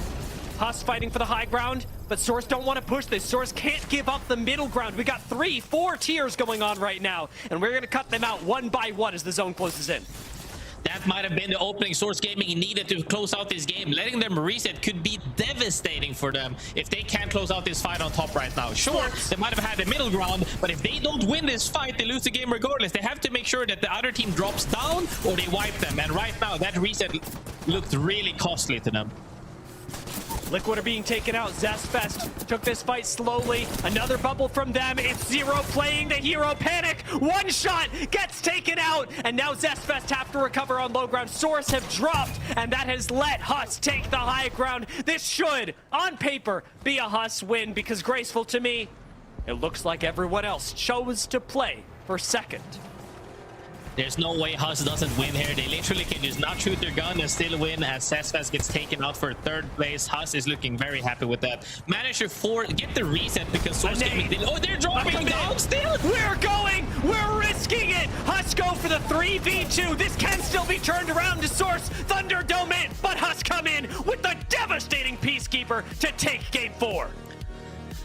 I mean, I like the confidence. Maybe they were thinking, hey, let's not even let them Valkyrie in case something happens. I respect it for sure. Managed to, I would definitely say though, HUSS did great for that 3P, holding up height, stabilizing, and then just walking on from height to close out that game.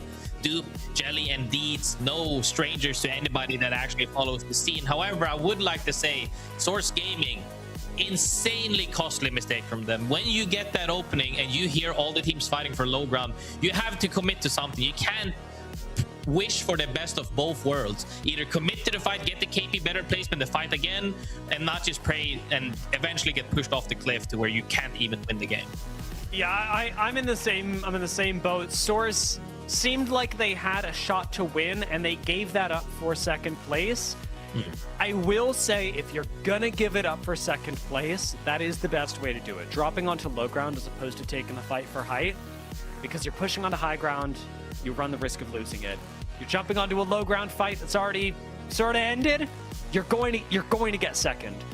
I see the logic, but as a believer in Source's end game, watching them choose to play for 2nd, to not contest for the 1st place, I think it could have gone better for them.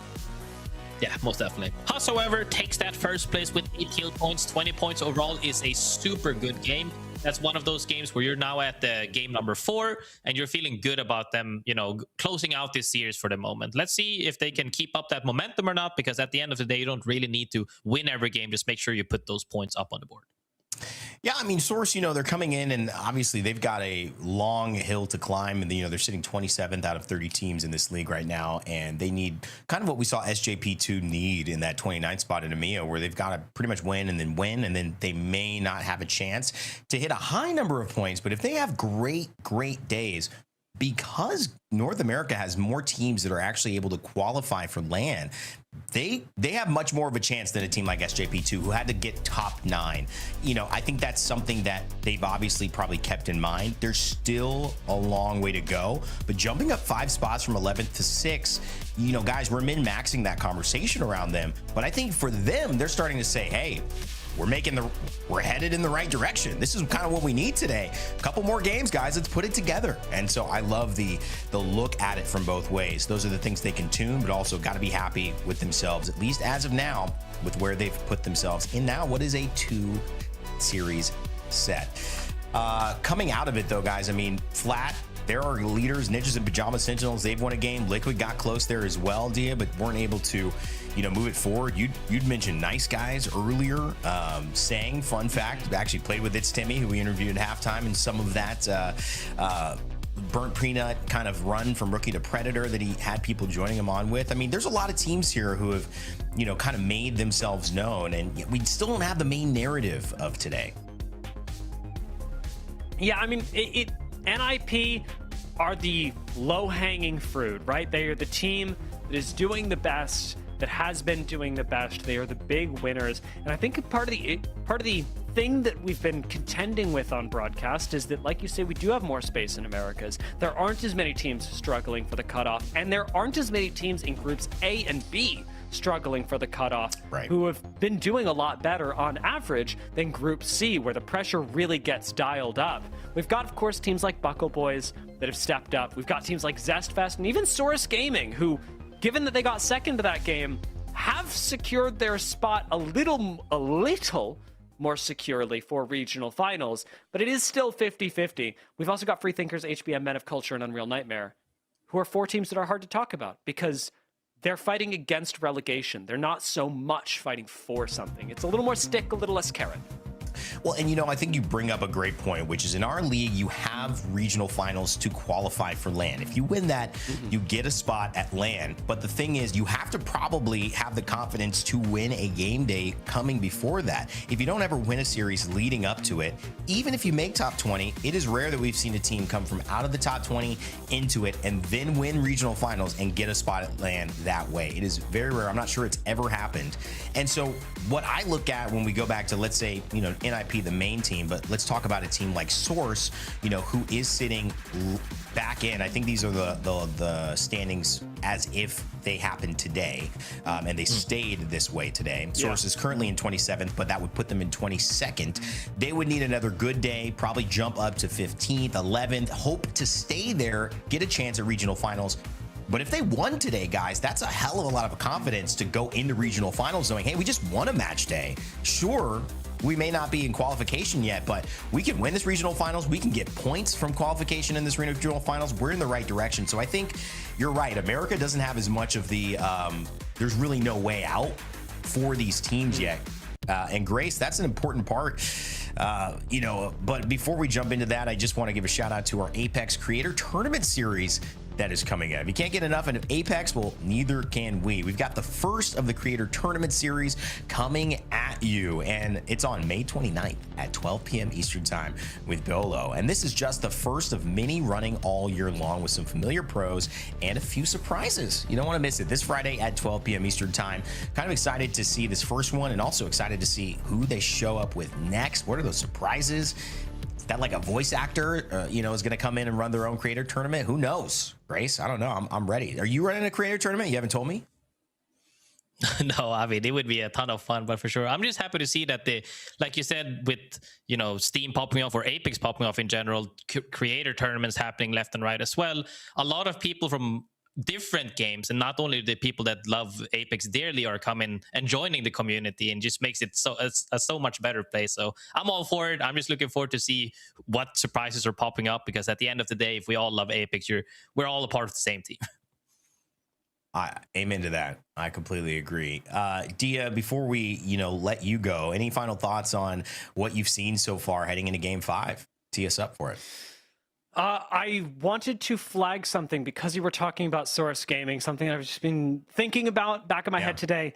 HBM, Men of Culture, Source Gaming, Revival, Free Thinkers, and Zest Fest have not just won a match day, haven't won a game this split. Yeah. Wow. And that it was specifically around that last game was like, maybe they do. But we've got a couple of teams that are not just fighting for not relegation, but also to even win a game. You know what? It starts with one, right? The journey of 1,000 steps starts with the first one, and you have to see that these teams are in the way of making those journeys. Where will they end up when it's all said and done? And we've got regional finals. We'll find out, but certainly good starts for Source here in this first of their doubleheader this weekend. Thanks for that thought, Dia. We'll keep that in mind. Can some of those teams get their first win? We'll find out in Game 5. Let you take a rest as Graceful and I take the cast on this time. And this is Graceful, right? This time. You're not cosplaying as Dia. Yeah, I'm definitely not cosplaying as the editor. I was like, wait, is it me? Is it me?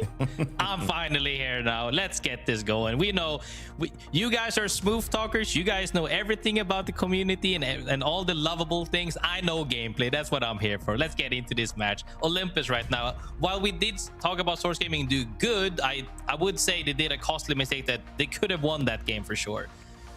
Will this, be just the foundation of something to start for, or is that the tilter? Because teams react differently to, we should have won that game, and that tilts them, and now they don't really perform as well. Or is it a type of thing where no, we still got good points on the board. Let's keep this ball rolling. I completely agree with you. We don't know, and so far there isn't any good, I guess, evidence that this team is going to bounce back from that, because they haven't won a game yet this entire split. But we can hope, and I think many people looking for maybe that underdog story can turn their eyes towards Source Gaming, what they do coming up in Game 5 and Game 6. Will they get their first win? Will they make it maybe a Cinderella run to first place and start their mounting offense to making regional finals and land? We'll see. Currently in their way, though, and in pretty much everybody in this lobby's way, NIP, who have shown up consistently. Although this has not been a day that they've dominated, it's been a day that they've been steadily showing up. And Cole, he's been a big part of this team's success. I mean, we're still staying first. That's still staying. I think that's our only goal, is to win a LAN this year, or win every LAN. We all three have. I mean, after EWC and champs, both tournaments were us getting on match point and having at least one chance to win. We think this year could be the year, and we're gonna make it happen. High praise for himself and his teammates.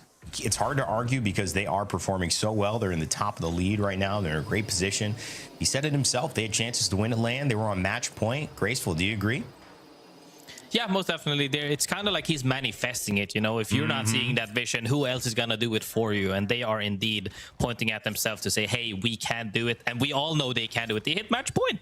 Yeah. All it takes is hitting match point and winning that one game, and you can do it. And they've shown more than capable of it. However, I would say, though, today's series, very, very close. Yeah. While, one team might be sitting on 1, 2, and 3, we're talking 38, 35, 33. That's not far at all. This leaderboard can still get really jumbled up. So we'll have to see who, at the end of the series, who comes out on top. And I think that gives more credence to what he's saying. A team in the midst of everybody performing kind of well and jumbled, they're still second place. So even in that mix of maybe a lobby trying to find its rhythm, they're finding a way to be successful even among that contested group. So it's exactly what you need if you're going to stand out and be successful in a match point finals. That's fun, maybe just thrown up into the air for a little bit of fun. No, not really practical there. He was already dead. But the ult did the job, and Free Thinkers, well, that's going to lower their first fight engagement to about 1.5 minutes. So Dia's graph will be changing a little bit next time we pull those stats up. Poor Blink is getting ran at as well. Freethinkers runs down Sentinels. I know they're not happy about that at the moment. But at this point, we know Freethinkers like to fight regardless. And at this point, where they're sitting on, you know, 7th point overall, they got to make something happen. We're on match 5. You no longer have the leeway to have donuts. You need to make games happen. And what other way outside of the good old-fashioned, let's 3-man run at them? No, man, I agree. Now, the problem is this combination of play has not worked for them beyond their first fight. They've got 7 points overall in the day.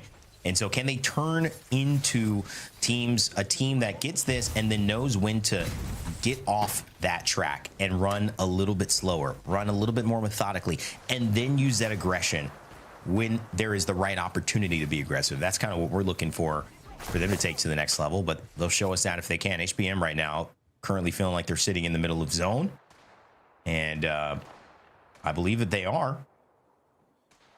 Yeah, I mean, most definitely. Zone is ending very, very central, west of Hammond, actually, north of Terminal and east of Estates. But one team we see there that we always end up seeing endgame is Nice Guys in the middle of the things, on the compound right there, on that platform, feeling very good about themselves. But one team we can't stop talking about as well today is AG Global. They've been right neck to neck with Team Liquid, looking to take out teams left and right. They did end up catching a hook, overextending a little bit, but they haven't really shown, you know, that they're willing to stop doing it, because they're one of the teams that a lot of teams in the world doesn't really want to take, you know, are comfortable taking 3v3 against, because they, a lot of the times, they come out on top.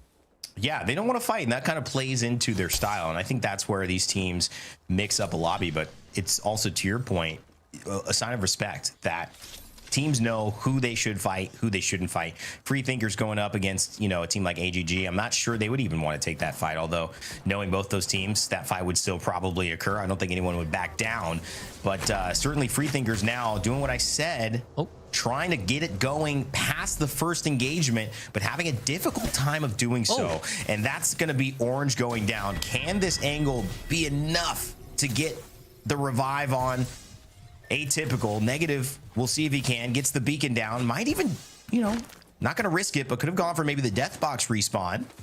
Atypical might go for it. He's going for it. And He's back in. Yeah, I mean, not sure what happened. It looked like me when my mom plugged my internet when I was 12 playing video games online, but he is indeed on. He's right there, no internet. I told you, looks like me. But you got to punch him back in. They might be able to get it. Atypical, does he have enough meds for this? Because they need the Nitro Gate to get out. That's why I think they're trying to make sure that Axel stays up, Grace. Yeah, no, he's definitely back. And this zone doesn't hurt that much. They can out-heal this easily, even with just the ranges. So nobody is engaging on him for the moment. As I say that again, Val called it on. I'm not too sure. Are they going to send this fight? They look like it. They look like it, but I feel like this is your opportunity to use Axel.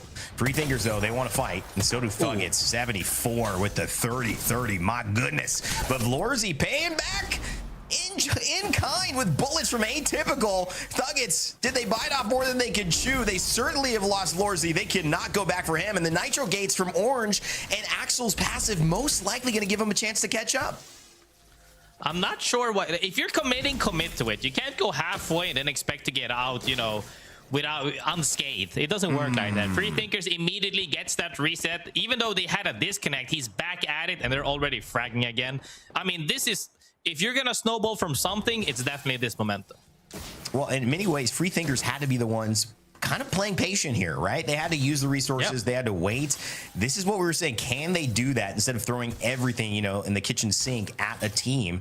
And so far they have, even though it's not been by choice. It's just been because Thuggets have been the people who have been aggressive on them, forcing them to slow down. Is that, however, a sign for things to come? A game that might just be tilting the way of Freethinkers if they can make it out. A good story so far to follow, and we will keep an eye on that. AGG as well on the corner of this map, the far west side, trying to make it past Zest Fest, who's right in front of them. One of the teams Dia mentioned that have yet to win a game in this series and in this split overall, trying to hold off one of the teams that have been successful across the board for many years in Apex Legends. Yeah, I mean, it's one of those things to where you have to start to wonder, like closing out the one game at least per split is something a lot of teams expect you to do at some point. Is it a mesh of play styles? Are they only playing for fights? Are they not getting into endgame? Could be many factors to why that's not happening.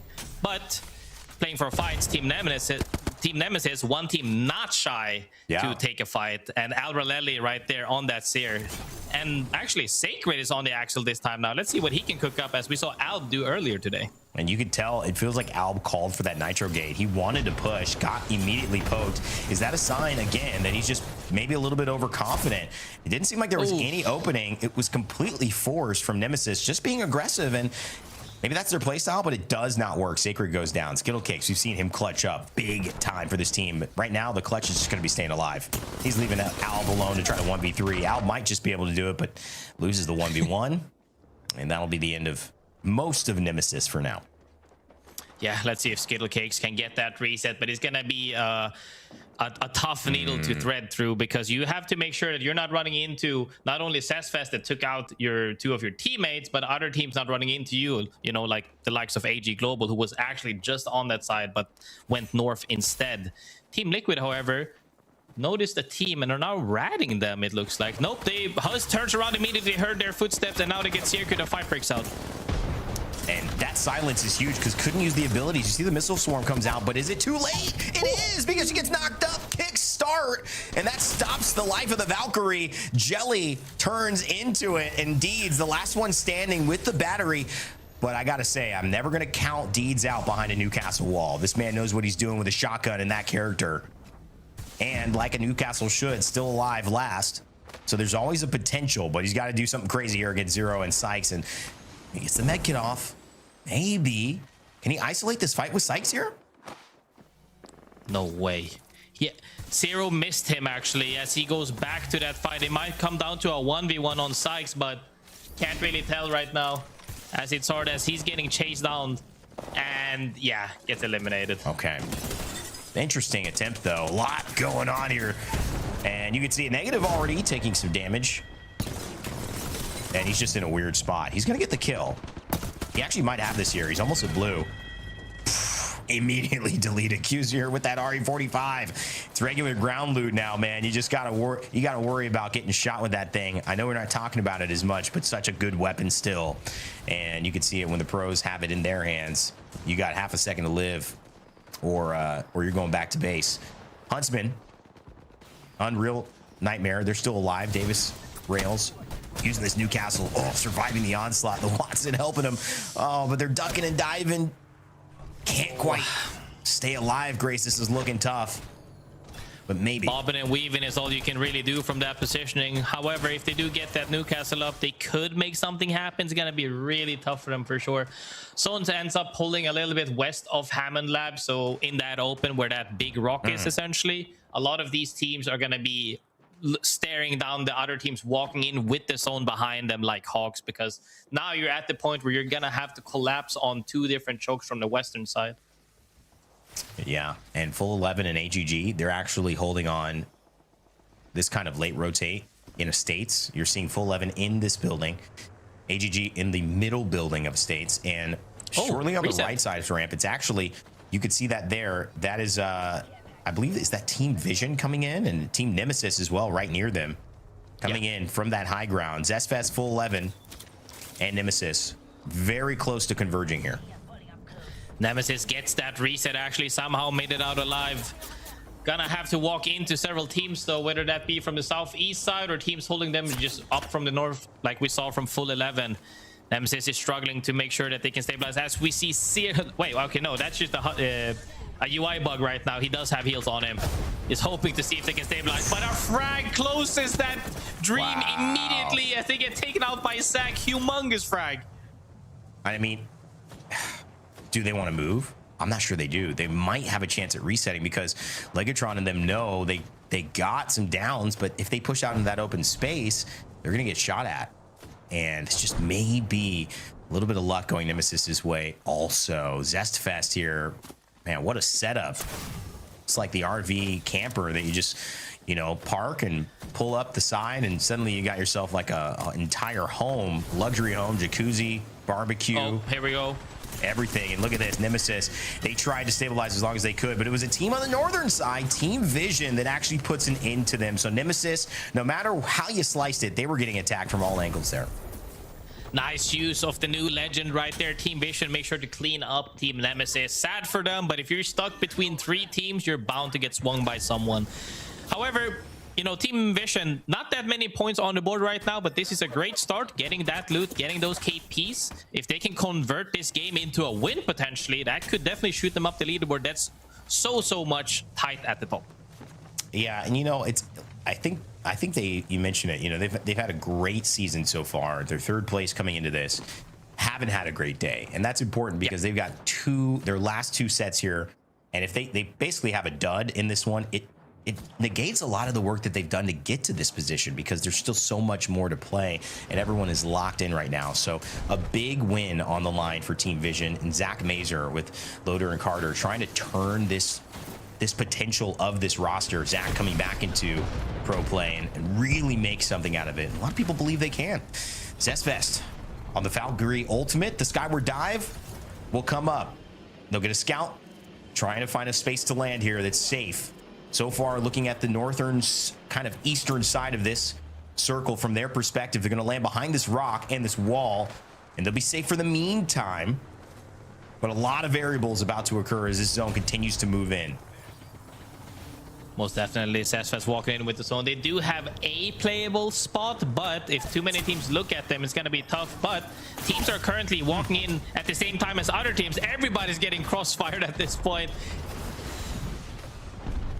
It's just good to try to stay out of it, Grace. You're talking about the crossfire. Sometimes playing big is great, but if you're not positioned here with one of these teams already sitting in zone, you try to play as small as you can. It's really hard to take space because you might do 2 out of 3 fights well, but that 3rd fight's the one to get you. Backing up away. I'm not going to get knocked into the air. Kate says 200 damage. I'll take that. I'd rather live and waste one of my car magazines, excuse me, and not get hit up by that thing. So Source Gaming, we mentioned it earlier. They had a 2nd place before. Now they're sitting pretty well. Graceful towards the end of this game. Could this be the one that they finally get a win?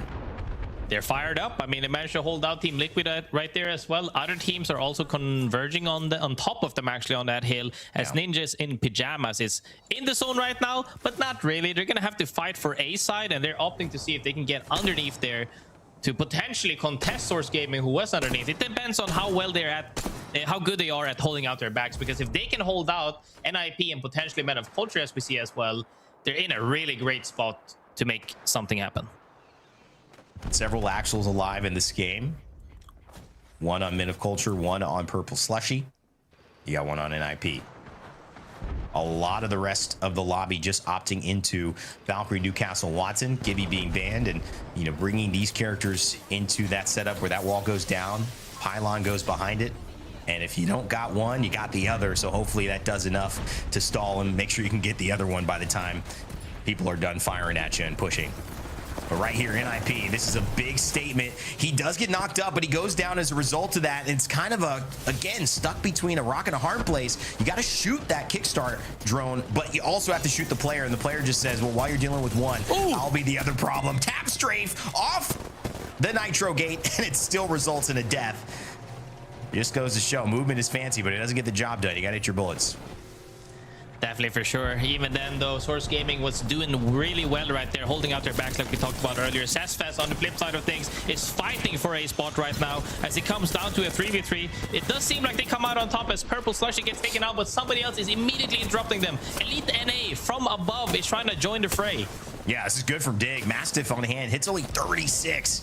That is not what you want. It's not going to change the dynamic of this, but Elite go back up on height. They've got an interesting spot here, and I actually really like it, especially being able to play under 2. It's absolutely insane, Ray. Look where the zone is ending. It's ending pretty much right next to them. There is a team underneath them that is also in a good spot, but if they can hold this until the teams up height have to drop down low, it's going to be absolutely crazy.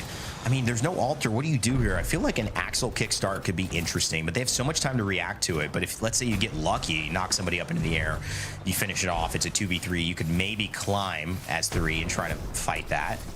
You have a Newcastle who could slam down if you want to get really, really aggressive. Valkyrie could land, missile swarm into a land on that spot, but you risk getting shot at before you even make it. Let's see what they try here. Flat.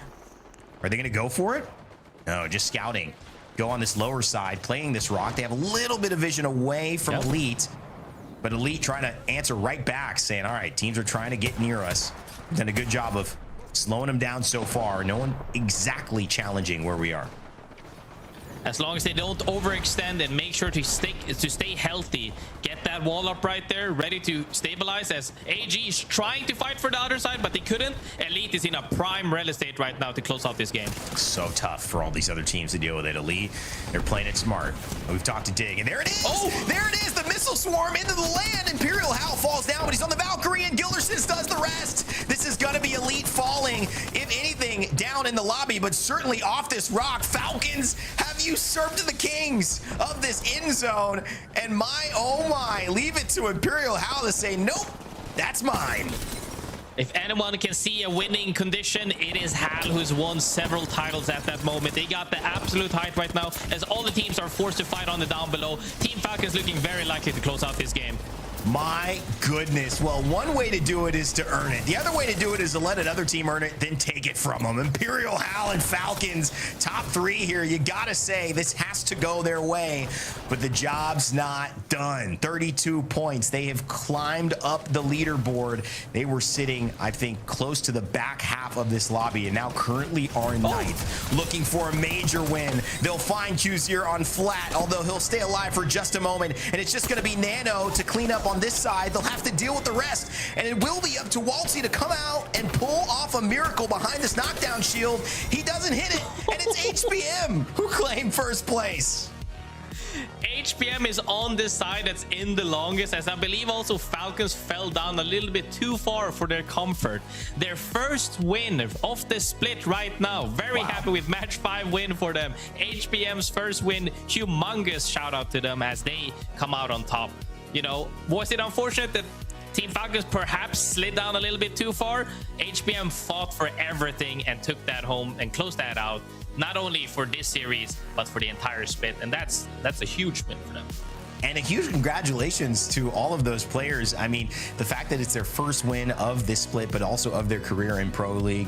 We were just talking about all the teams that needed to get over that hump. A lot of them were in that zone source Zest Fest for a minute, but it's HBM who kind of, I guess, snuck under our radar, and how could they not? The fight for the top, Elite, Falcons, they became the narrative runners with it, but HBM snuck in like the classic kind of like surprise twist at the end of a book and just said, nope, I'm the main character in all actuality, and I love it. Falcons with 18 points, they pushed themselves up to 4th place, which is great, and you know that's going to set them up for potentially a great game 6, but 20 total points, 8 kills, 12 placements. They put it all together graceful. HBM with their first win, and a great one. Yeah, most definitely.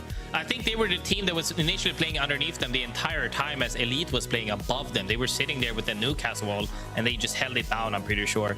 That really goes to show, you know, what different team comps are, like, what's their strength really at. We've seen Axel today really excel at, you know, the offensive prowess, but now that we see both Watson and we see, you know, Newcastle and also the Valk slams, it's so fun to see different strategies really pan out.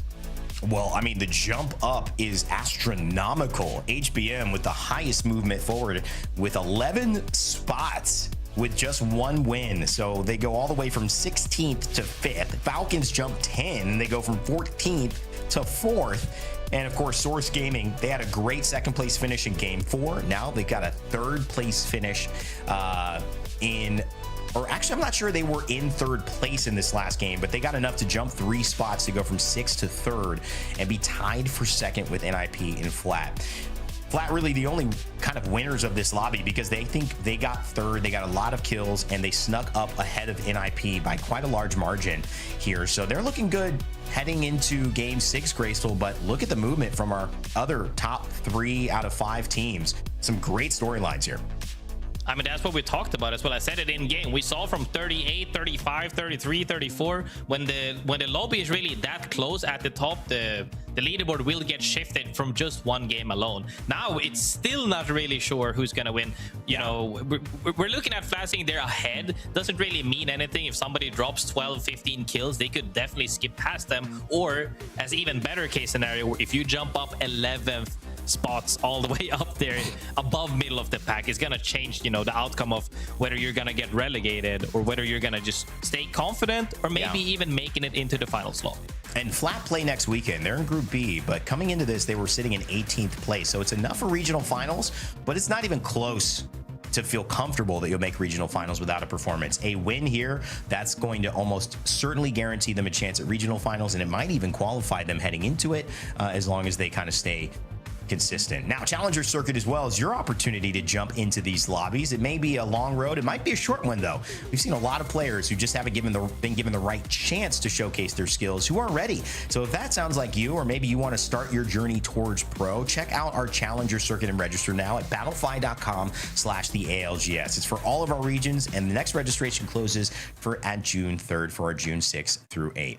Grace, 2 amazing games that just happened here to set us up for an even more amazing finish in Americas. We've seen Axel. We've seen different types of comps. We've seen teams show up who get their first wins of this split. Well, we see something even greater as we close out our series of our match day back after our break, coming up right after this. Red Bull is giving wings to the ALGS and the Apex community.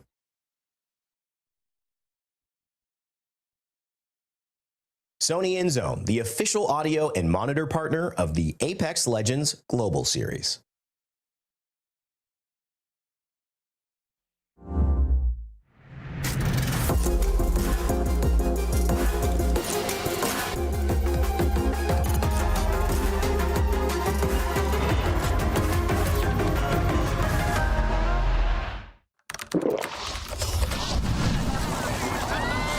Red Bull gives you wings.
Welcome back to the Apex Legends Global Series for our final game of the day. Grace, we are wrapping up the Americas region with groups A and B, and Flat on top.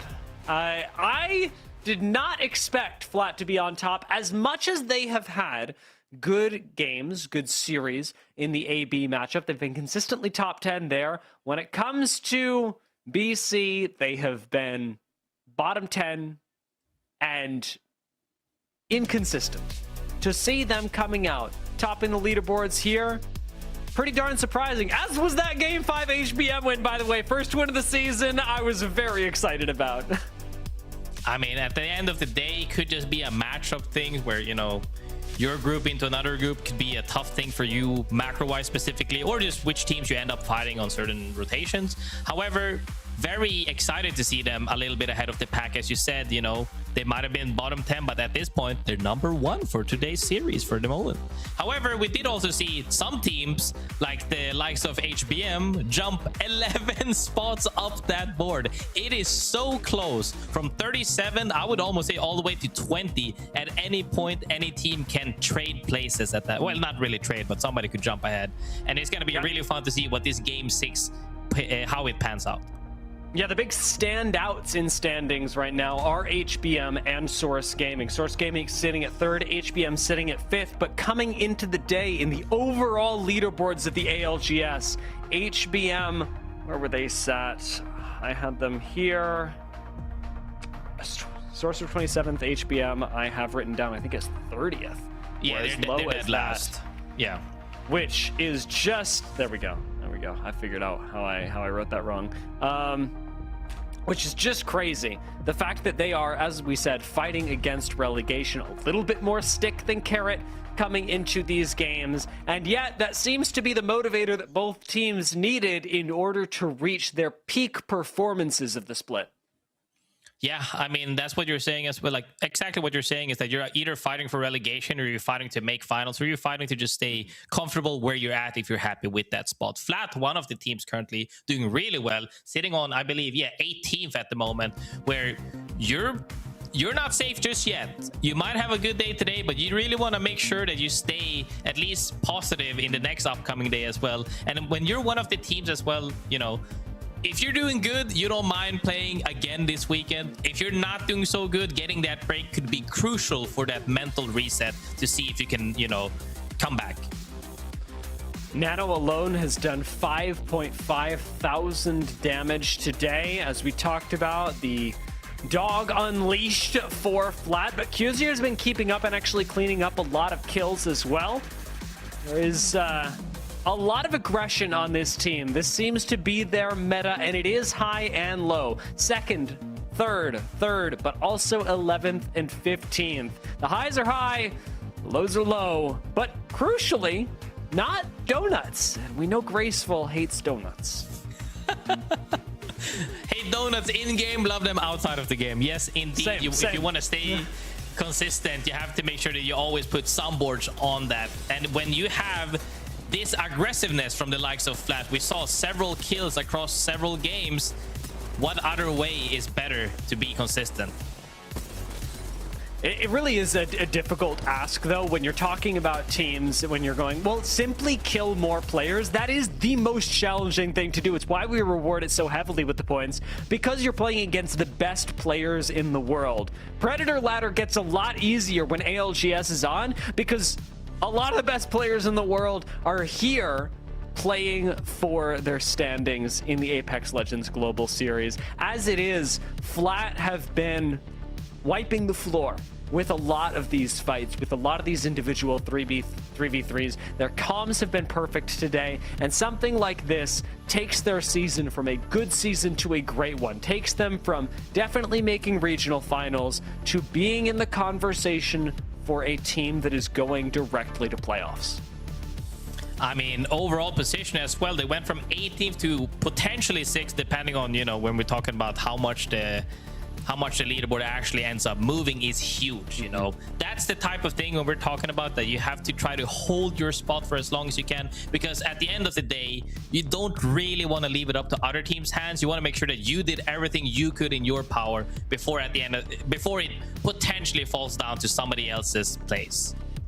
And are Ninjas in Pyjamas going to let this happen? I mean, we've been talking up Ninjas in Pyjamas, who have had some really good days so far. They haven't won this group yet, though they've gotten close a couple of times. Nemesis won this group the last time they were here, and they've been pretty quiet this time around. Team Nemesis, formerly Stallions, would have been showing up on this leaderboard, but instead, you're not seeing them. You're seeing Cusier at the top, farming up so many kills today. Sang from Nice Guys completely unleashed. You've got a lot of firepower showing up at the top end of the leaderboard, but the notable thing is that whenever Nemesis play, or again, formerly Stallions, you flip a coin. You go, is this going to be an aggressive team, or is this going to be a passive team? Because they change so much. They're so inconsistent with how they play. And today, this lobby has completely changed because Nemesis are not accelerating the pace of the game, because they are not finding kills around the edge of the map in Zone 2 and Zone 3, and taking us down to artificially, or I guess in those moments, realistically low numbers that warp Rings 4 and 5. This time, they're playing everyone else's game, and you know what happens when you play someone else's game, Graceful? You lose. Yes, you indeed want to make sure that you play your own game and you stay proactive and you keep making those decisions as we're waiting for the match potentially to start here, hoping that we get into that last game. Seeing this leaderboard, however, not too shocked about the middle of the Packers. What do you feel about the bottom half of the things? Free Thinkers, Unreal Nightmare, is that something? I mean, I have to ask at this point. You're always hyping up Free Thinkers. I love when we spectate them and things are popping up, because at the end of the day, we're all here for the actions. But when we see them fall flat on their face, how do you feel about that?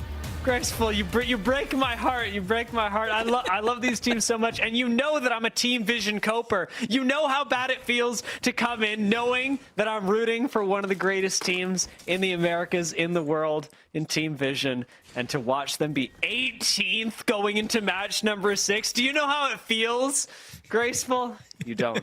You never know. You never will. Free Thinkers, I will say upset about to a degree, but not to the same, because Free Thinkers, when I spoke to them earlier, the split, they go, yeah, we had a good day. We're learning. We're figuring things out. We're not expecting this season to just be us rolling over pro teams, because it's not realistic. I think there are a lot of teams, include Elite, Full 11 in that, Unreal Nightmare, that are expected to be towards the bottom of the lobby. But then you roll up on Team Vision, who are 18th, and you're like, I'm gonna cry. I'm not.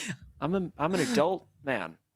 I mean, it's one of those things where things might, you think that you looked as good. If we're talking about old veteran players, right? You think you looked as good as you did when you were 18 and fit. You try to wear the same t-shirt today when you're 32 years old and you have a beer belly. It's not going to look the same. Sometimes that's just how it pans out. I hope, though, that they can wake up for this last game and potentially move up, because we did see some teams move up really far up that leaderboard from just one game alone.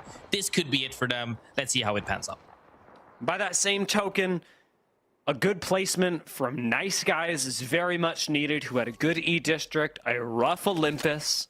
Their positions have not been the same, and currently sitting at 10th is not the position that you want overall to be pushing you towards a LAN and regional finals conversation. The Free Thinkers, thinking oh so very freely, some might even say too freely, have given us our second Mirage of the day. The Horde in EMEA, Free Thinkers in the Americas, and they've got Bangalore alongside it. I cannot think of a composition that I would want to fight against less. Indeed. One thing, though, Zone is actually pulling towards Oasis, maybe even northern side, a little bit more towards Carrier. If it ends up pulling out in the open, everybody else should be very happy about this, because they're sitting in Oasis right now. Full 11. Sentinels is moving in right now. We saw a little bit of Zest Fest, a little bit more towards Carrier. All these teams are setting up places, because right now, when you have Newcastle, you can play everywhere. Sentinels certainly feeling that confidence right now. I thought Newcastle was done for when we introduced the Hemlock Breach charge, but Newcastle's been just fine. I guess they just put Gibby with him and went, that'll do me. I say they will be fine as a Sheila just tears down their walls and they're forced to move a little bit. They're sitting happily here for the moment, at least, as when you have Caustic Newcastle or any iteration of Newcastle, I would say you definitely feel comfortable. Valkyl comes out, and Spurtsy, as we talked about a little bit, gets absolutely demolished, because if you do a Valkyl in just the open, you're gonna get punished immediately. As Team Vision, one of the teams that my friend Dia is cheering really dearly for, is getting a cup of KP. Yeah, they are! Okay, that's all I'm gonna hold on for now. We'll see how far they get. Perfections in the sights of Carter. Yeah, they are! HPM go down. First squad eliminated. My bad, HPM. My bad. Oh my god, it's such a blast to see that's changed right there. But something that's not a blast right now comes down to Psych. Team Liquid takes down. It comes out to Knock, one of the people we've been talking about. Double trades on both sides, and no, actually a 3P comes in. Team Liquid get taken out. The Nice Guys may be up next if Source can finish these kills, but Sang is out of there. And with 3 kills going their way, Nice Guys off a reset would be in a fantastic spot. But that is if they can reset. As over by Carrier, it is far from certain that they will. Free Thinkers picking up 2 kills, though, in exactly the style that I hoped they would. I was wondering how Free Thinkers would do today, because Tridents were such a big part of their gameplay that, maybe we come into today and they're just not doing well. They haven't done great, but you start a game 6 like this, anything is possible. I definitely feel that the lack of Tridents affects some teams, but I would definitely say that people might overestimate how much it impacts the game, because when you have this hyper aggression regardless, outside of having macro changes, but when everybody's just picking fights regardless of where people are positioned, does it really change that much right now? I think some teams have been have benefited of there not being tridents because of now their macro is not going to get impacted, especially if they're fast rotating teams like we saw a lot more in the region of EMEA. But in Americas, I don't think too many teams are too bothered about it. Yeah, I think that Free Thinkers are one of the teams that I personally would say are much more impacted by it. The majority of teams, I would agree with you. Free Thinkers, they feel like one of those squads that have been abusing it for such a long time. But speaking of teams that have been perhaps abusing the new meta, Flat, by far and away on top of this lobby, are the team that I'm most curious about. Let's take a listen in with them to see how they're approaching this particular final game. Right here. Yeah, it's a group. Yeah, you can. Hey, should I or no? They're Not worth it. Yeah, they're already over here. His teammate might be behind. I only saw two. Nah, I don't see anybody. I'm at UAV. Okay. We're fine. It's Fight Night. Come here. Pull it up. What height? Oh, frick. Come here.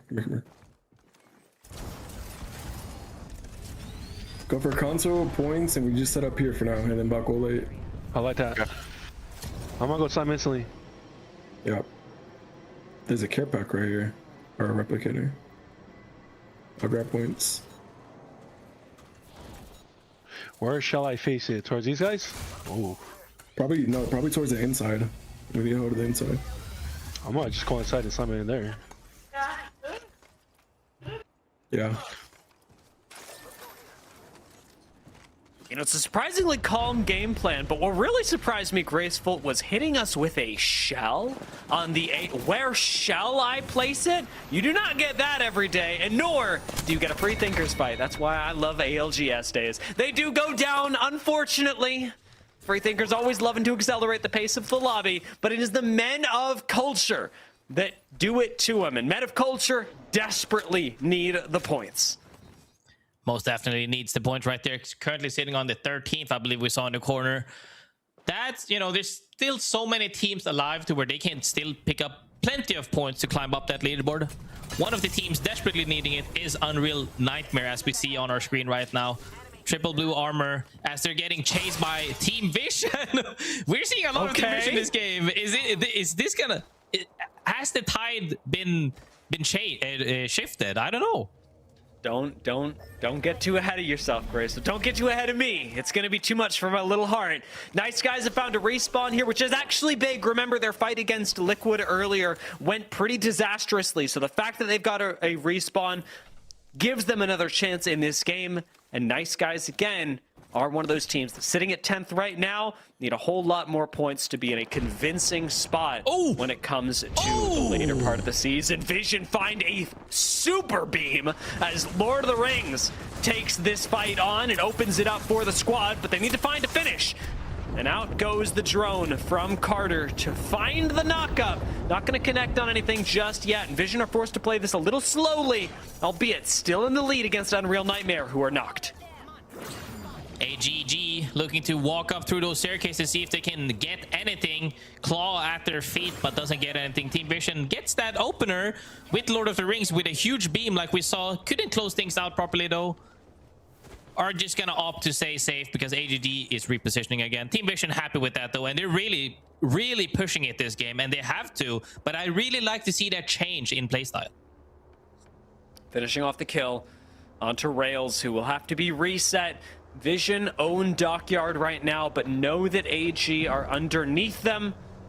It's this small corner of zone that'll be awkward to get away from, especially on the high ground, since you're not really having the opportunity as Team Vision to get away from AG unless they move first. Going to be kind of a standoff in that area.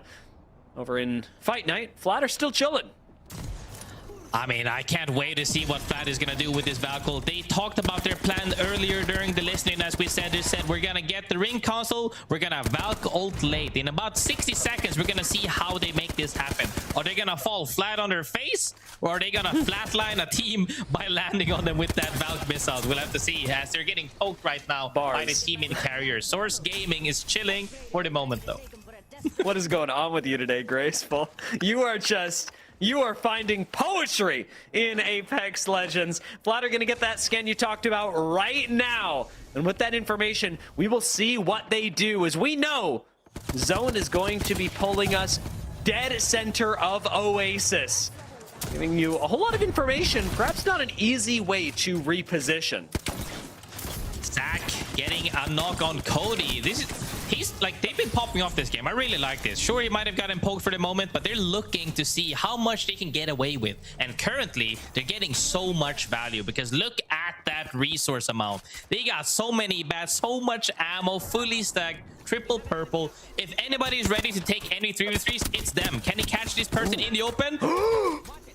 That's bad. That is not good. Finding a near knock on AG cannot be allowed because it'll certainly take them out. As it is, Vision have done enough damage that they feel comfortable moving on forward and mirroring AG's rotate. These two teams still in the corner against each other and still surging to fight Graceful. One cannot live with the other. That is a huge nade out of Carter. That goes the drone. Team Vision surely are sending on this now with the gate. Zach Mazer finds an angle, plays the fence, finds a smoke as well. And Zach drifted on him in the smoke. Should be able to take this team out of the lobby. AG is going to swing on him. Team Vision a little bit hesitant about pushing up on this, but with the first knock on Jaguars coming in again, surely they finish off AGG now. I was about to scream, where's my team? Because I know if I was Zach right there, I'm screaming, you got an 8, but Team Vision is getting cleaned up potentially by Falcons walking out. It's only Hal for the moment. That's not good. So they're not really, they might be able to get this reset. Yeah, Hal's got to go all the way back. Whew. I can't believe they're able to get that reset. I'm feeling the same way. I'm like, oh my God, we have a knock. Surely we just kill this team. And surely, finally, Team Vision do. They reset now. They've got this corner to play with, a wall in the next zone. But the big focus here has to be Purple Slushy if you're Team Vision. Looking at that as the biggest threat left in the lobby. Whereas out here, we've got other problems. Elite and Unreal Nightmare having to take each other out before moving on further. And Unreal Nightmare are going to take matters into their own hands. Davis tanking up a lot of caustic gas, but still ultimately staying up and finding the kill. Davis, nice swing with the RE45 fighter, gets that down after their initial damage. However, Davis also goes down to gas barrel in that corner right there. They should be able to reset properly here. Have to move in about 30 seconds, so Elite is gonna come down to a 3v3 between Elite and Unreal. Huntsman getting one clipped first. Not the opener you want, but it can be resolved. Davis still gonna tank up a lot of gas though, and it makes this room impossible to play for them. Elite finished the kill, and now it's a 2v3 with Elite at full HP, ready to take on Unreal Nightmare, but more importantly, ready to move. 5 seconds left on this zone close, and Elite have got to give up the fight. Unreal Nightmare can be dealt with later, but the zone is coming for you. Kaden has had huge value with the caustic barrels right there. So they're getting dropped by Dig right now. Dark gets the first one mag, Dig gets the second. Cleans them up with the long boy as well. Huge fight from Elite, really well played. Also, like to see that change with the Hemi to remove the gas. That was kind of nice. Yeah, smart heads up play. Knowing how to deal with the caustic at these short ranges. Men of Culture will fall. Ninjas in Pyjamas starting to make their way into zone. Up next to Source Gaming as the Thuggets go down. 12 squads left as round 4 closes. Ninjas in Pyjamas and Source Gaming. One of the teams we talked about earlier was Flat, and they made their way straight into a god spot. However, NIP needing to fight for something, never shied away from it as they get the first down right here and immediately gets the wipe actually on Source Game. We'll see how much movement we get in this final zone. Axel making it all the way into game 6 with Source Gaming out. We've got very few teams left that can really change their fate in this lobby. Vision, one of them. Ninjas in Pyjamas wanting to finally find their win in AVB. Zest Fester out, 10 squads left, half the lobby gone. Half the lobby gone indeed. Next zone is moving in 4 to 5 seconds. Flat sitting comfortably where the next zone is essentially ending in God spot. NIP needs to make a play here, and they're opting to make a play on Elite with that Axel ultimate. I think they've got it. Vayne, Hemlock. Oh. And I'd say a lot more than a dream. A whole health bar that was never really touched. Full 11 leave us as well. An unfortunate end for them as they were trying some new stuff in this new season and didn't quite go their way. Falcons could find themselves a win here as well. It'd be a big one for them. Just haven't quite gotten one today, and Nemesis will not. Falcons been sitting at this spot for quite a while. Even though Hal tried to look for a cleanup on Team Vision earlier, they managed to get that full reset, able to play something in the next zone. However, Team Vision to the east of them is purple Slushies. They're gonna have to fight for something at some point, as Sentinels is already set up for the moment. They're not quieting as they have to clear out their backs before that, as Deeds is walking up on them. Infinite ammo L-Star, but with a Newcastle wall in your face. We're playing on hard mode, but Deeds is playing it more difficult. Fun FPS now gets to swap out, has got the caustic barrels laid out as well. Sentinels are playing one hell of a defense and should be able to find this win. Dupe, 1 HP with a few shields on him, has fun, questioning whether he should send it over this wall or not. But Sentinels don't need to get aggressive. They've won the fight. Check it out. Purple Slushy have just gone down. Ninjas in Pyjamas move up past them to find the win, and Sentinels finally commit to finishing the fight that they started. HUSS with just 1 member left. Managed to clean out their backs for sure. Sentinel feels good about that. However, NIP, as we saw earlier, Wipe Elite is now getting wiped, but no other team than Team Vision. Team Vision alone on the low ground. Nobody has looked at them. NIP took out their competition and got taken out by Team Vision. Are we seeing the Team Vision comeback from the bottom of the leaderboard? They're already about the halfway point, but if they win this game, Grace, it would save match day 7 for them. Top 4 moment. Team Vision in a spot to force every other team into one another, as Falcons has opted to rotate more north towards Sentinels and flat. Team Vision essentially owns more than 50% of the zone currently, as it's trying to deny space from other teams and force them to fight each other instead. If Team Vision can hold that spot where Lord of the Rings is actually standing on that wall, make sure nobody rotates on the western side of things, they could close out this game, and this could move them up the leaderboard. On the other hand, Flat dominating the lobby so far. They could find their first win. They've been on top without a win. Imagine what a win would do for them. Put them so many points above the rest of the lobby, would put an emphatic end on this match day. Sentinels, the world champions, could grab themselves a double win on the day. And right now, they're at least looking for one up against Flat. But this angle's so dangerous. We did see Ninjas in Pyjamas get swung by Team Vision earlier. As long as you make sure that you're looking at the directions where people could be peeking right now. Falcons is actually the first team that has to move, and as they're moving right now in the open into Flat, Vision is trying to poke them from the side. Vision are going with the altar, or sorry, with the Axel as well. They get to take this free swing. Flat do go down, and Sentinels now playing around the outside are hoping to be ignored. Team Vision are waiting for their next opportunity as out goes the Rolling Thunder, but no knocks have come in. Kraber in the hands of Zach, and Team Vision have the opportunity to do this, but they have to take out Falcons and Sentinels, the last thing you want to hear. Comes down to a 3v3 versus Team Vision and Sentinels, as Hal is in the air right now trying to survive to play for second place. There's no way he gets second here, as the other teams aren't forced to fight just yet. Can he drop on somebody potentially? He's playing off of the evac. This is huge. He's definitely playing safe for right now. Sentinels are going to burn down the zone as well. They have to climb over this wall. Hal finally lands and his wings are clipped. Vision have the high ground. They have everything they could ask for. And with the Axel movement, Carter joins the rest of the team. Sentinels have a bunch of cover though, and they focus on Zach Mazer, eliminating him. It's up to Carter and Lord of the Rings. The duo, the dream. Can they make the comeback happen for Vision? Sliding around the corner. Carter's got the beams with the recently returned car. Carter's got it, and Vision may very well take their first game. Lord of the Rings needs one more shot. Monsoon with the res though cannot be stopped, and up will come the team. Surely Lord of the Rings will do it. Team Vision find the win and reverse their fate. Humongous win from Team Vision, as we have followed them all the way from the start. Started from the bottom, now they're here. Wins match number 6. But I will say, Dia, Carter with the Axel gameplay right there. if you guys missed it, please go back into the VOD and watch it right now. They managed to, he managed to dodge the Valk miss out with his first Q, and then the second Q put him into that positioning to one mag the second player. Huge plays across the board the entire game.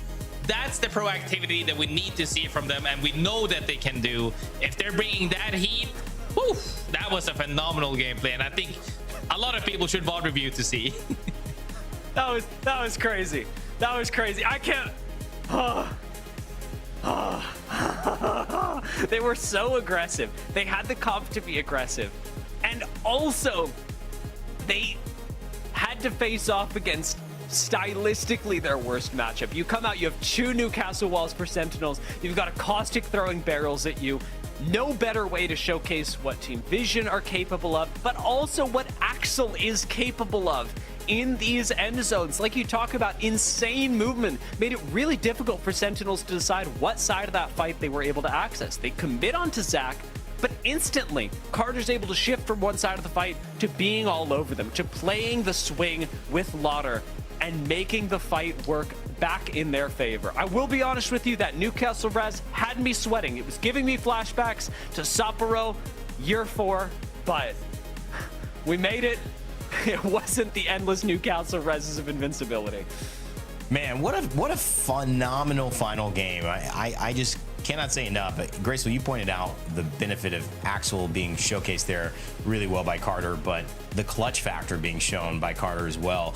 Yes, he got into the position to get that one clip, but to actually do it, against the caliber of players, Blinkster, Monsoon, and Fun, all great individual players as well. And then just to outlast, to outwit, to survive, man. What a moment.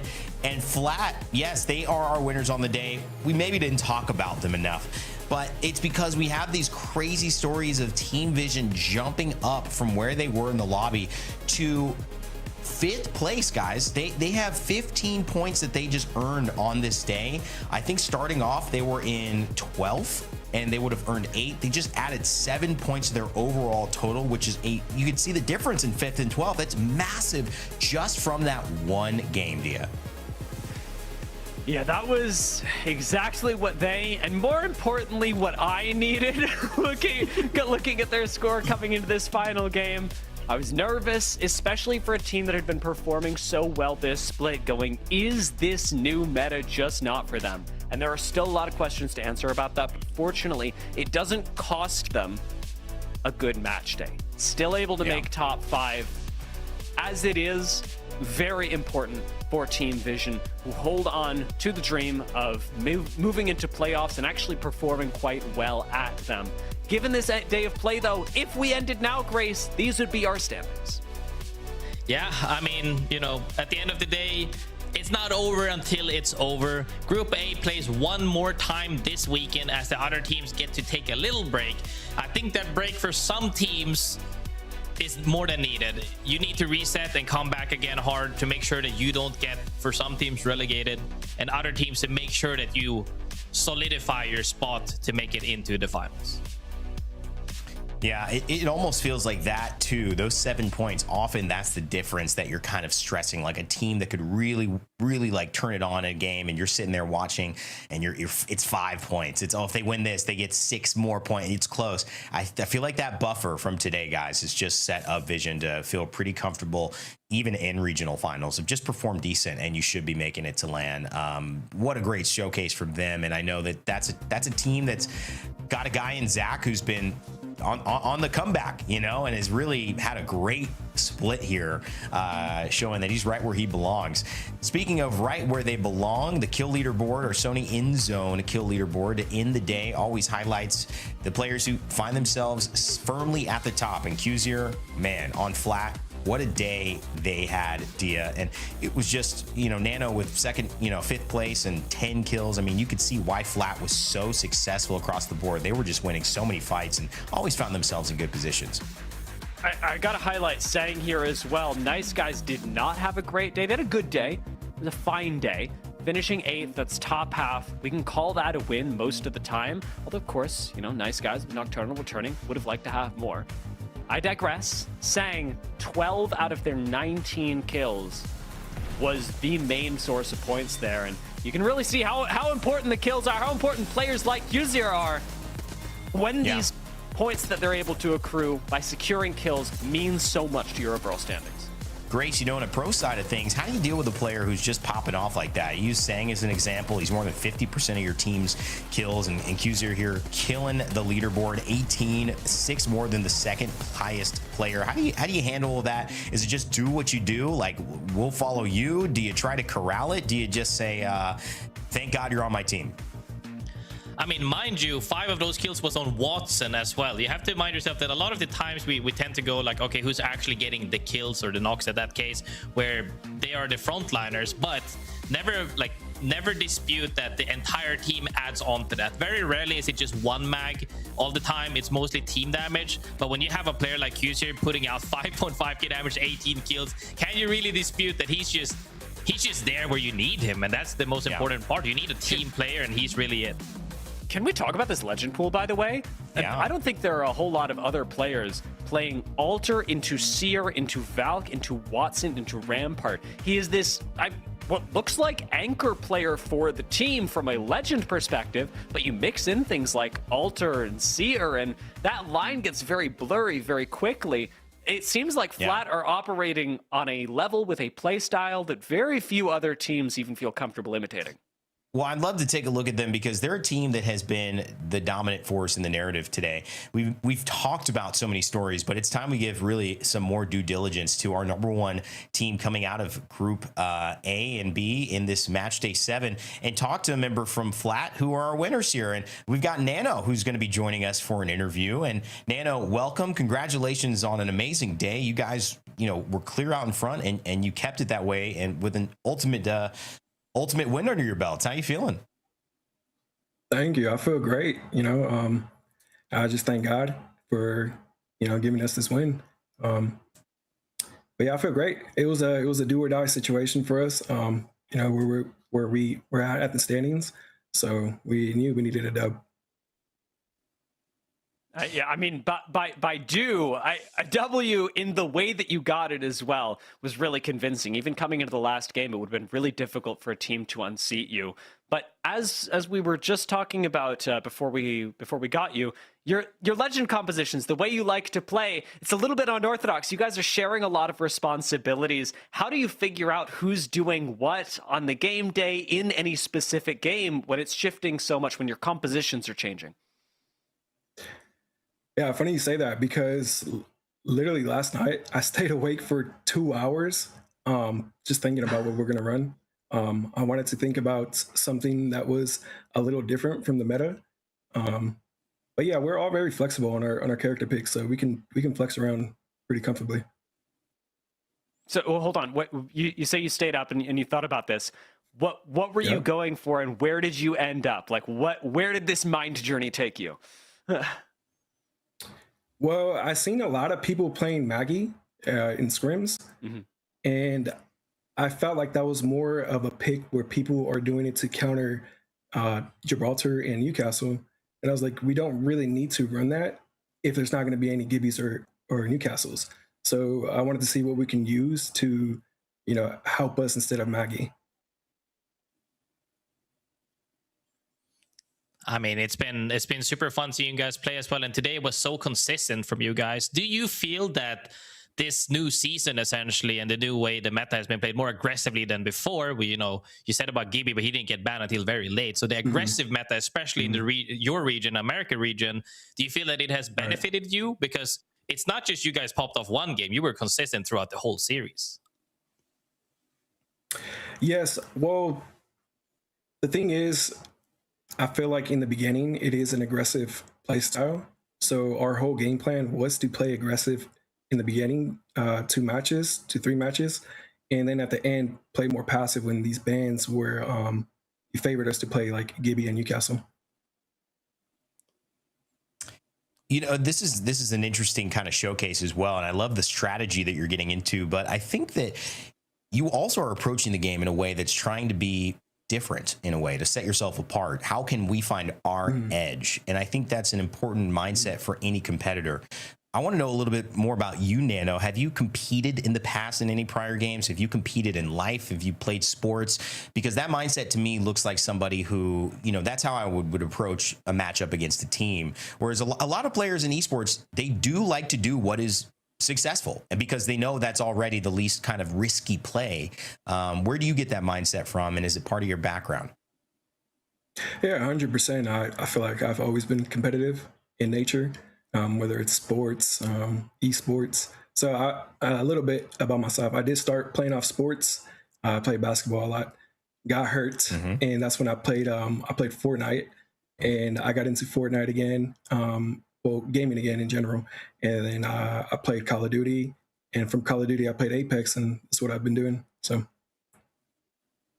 I gotta ask, what position were you in basketball, man? Are you a center? Are you like looking like you're, you know, like a regular size, and you stand up and you're like 7 feet tall? Like, what's up? No. I was playing. I was playing like a forward. We didn't have a really tall team. Okay. So, yeah.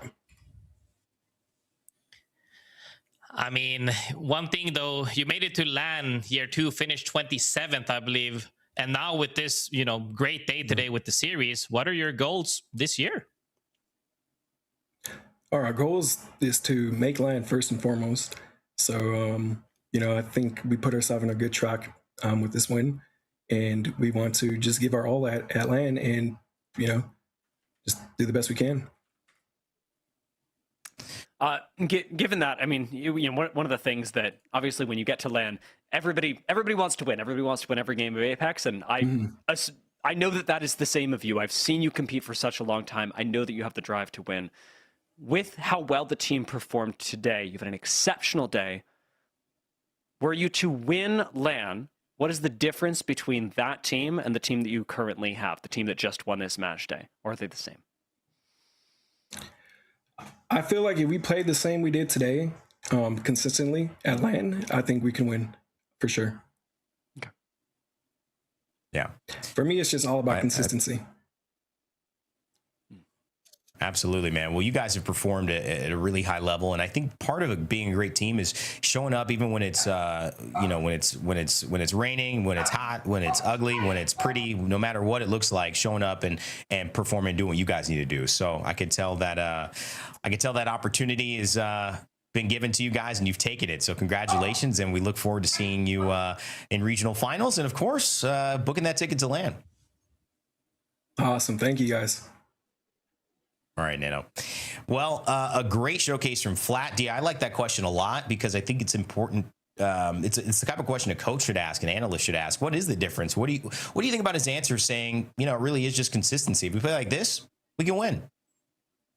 It's good. I mean, if you're genuinely asking me, I think it's a bit PR safe. But I do ask a lot of our players that, you know, like what is the difference between the team now and the team winning? And everybody wants to have the winning team, and I do think he's right. If the team plays well and aggressively, he's not wrong. Like, it's just it's a bit PR safe, and maybe I'll talk to him a little, see if I can get the real answer of what he's working on. I just thought it was interesting because, you know, he's obviously being able to see if he feels like this team is good enough. And I didn't know if you thought it was. They were good, but, you know, I think we would say if a 90-point performance, that might be the one where we go, yeah, that team can win LAN. They were good today, but he's right. Can they put it together? I don't know. That's a good question. I'm glad you asked that. Grace, kind of rounding out today as well as we wrap up Americas, what were your thought on Flat taking the win? And obviously some great moments from Vision. Falcons jumped in at the end as well. Source Gaming was super consistent on the back half, and Dio's loving that. And HBM getting their first win of their entire pro split. What's your highlight for today? I think the biggest thing I'll have to take away from all of this, including the EMEA region and that conversation with Tenetic, is that you have to play what your heart desires. And when you play your own way and you make that and you manifest it, like Team Vision manifested that last game, like Nano did as well right there, when they're playing, we're brainstorming our thing. What's the meta? No, we're doing our thing. If everybody keeps doing that, and we've seen it in different shapes and forms, it always tends to work well, favorably for them. So I hope that every team out there, if anything there's to take away from this, is that try things out, but go your own way. I love it, man. Well, you guys have had a phenomenal day. It's always a pleasure working with you both, and today has been no exception. Thank you so much for your time and your effort and your immense contribution to the Apex Legends Global Series and community. We hope to see you soon. I know you're off for the rest of this weekend, so enjoy it, and hopefully sit back, relax with some of those snacks you mentioned people should go get, Graceful, for tomorrow's games. All right, ladies and gentlemen, that'll do it for today. And as I said, tomorrow we are jumping right back at it. And I'll be there alongside a brand new crew, bringing Bravo and Tiff into the mix for what will be a star-studded lineup again of teams ready to battle it out. Group A finishes off their last day in Pro League for this split until regional finals. It is a big one. So Sentinels, Team Nemesis, Team Vision, which you just saw, NIP, Team Liquid, Freethinkers, Elite Esports, as well as Source Gaming, all going to be back on it tomorrow. So do not miss it, and we will see you then. For everybody here at the Play Apex Esports community, remember to follow us on socials to know when we're going live, catch cool interviews like that, and the highlights from each day. My name's been Rain Day from all the production crew, EA, and everybody at Apex. We appreciate you. We love you guys. We'll see you tomorrow, hopefully. Remember to never give up, never stop gaming, and we'll see you then.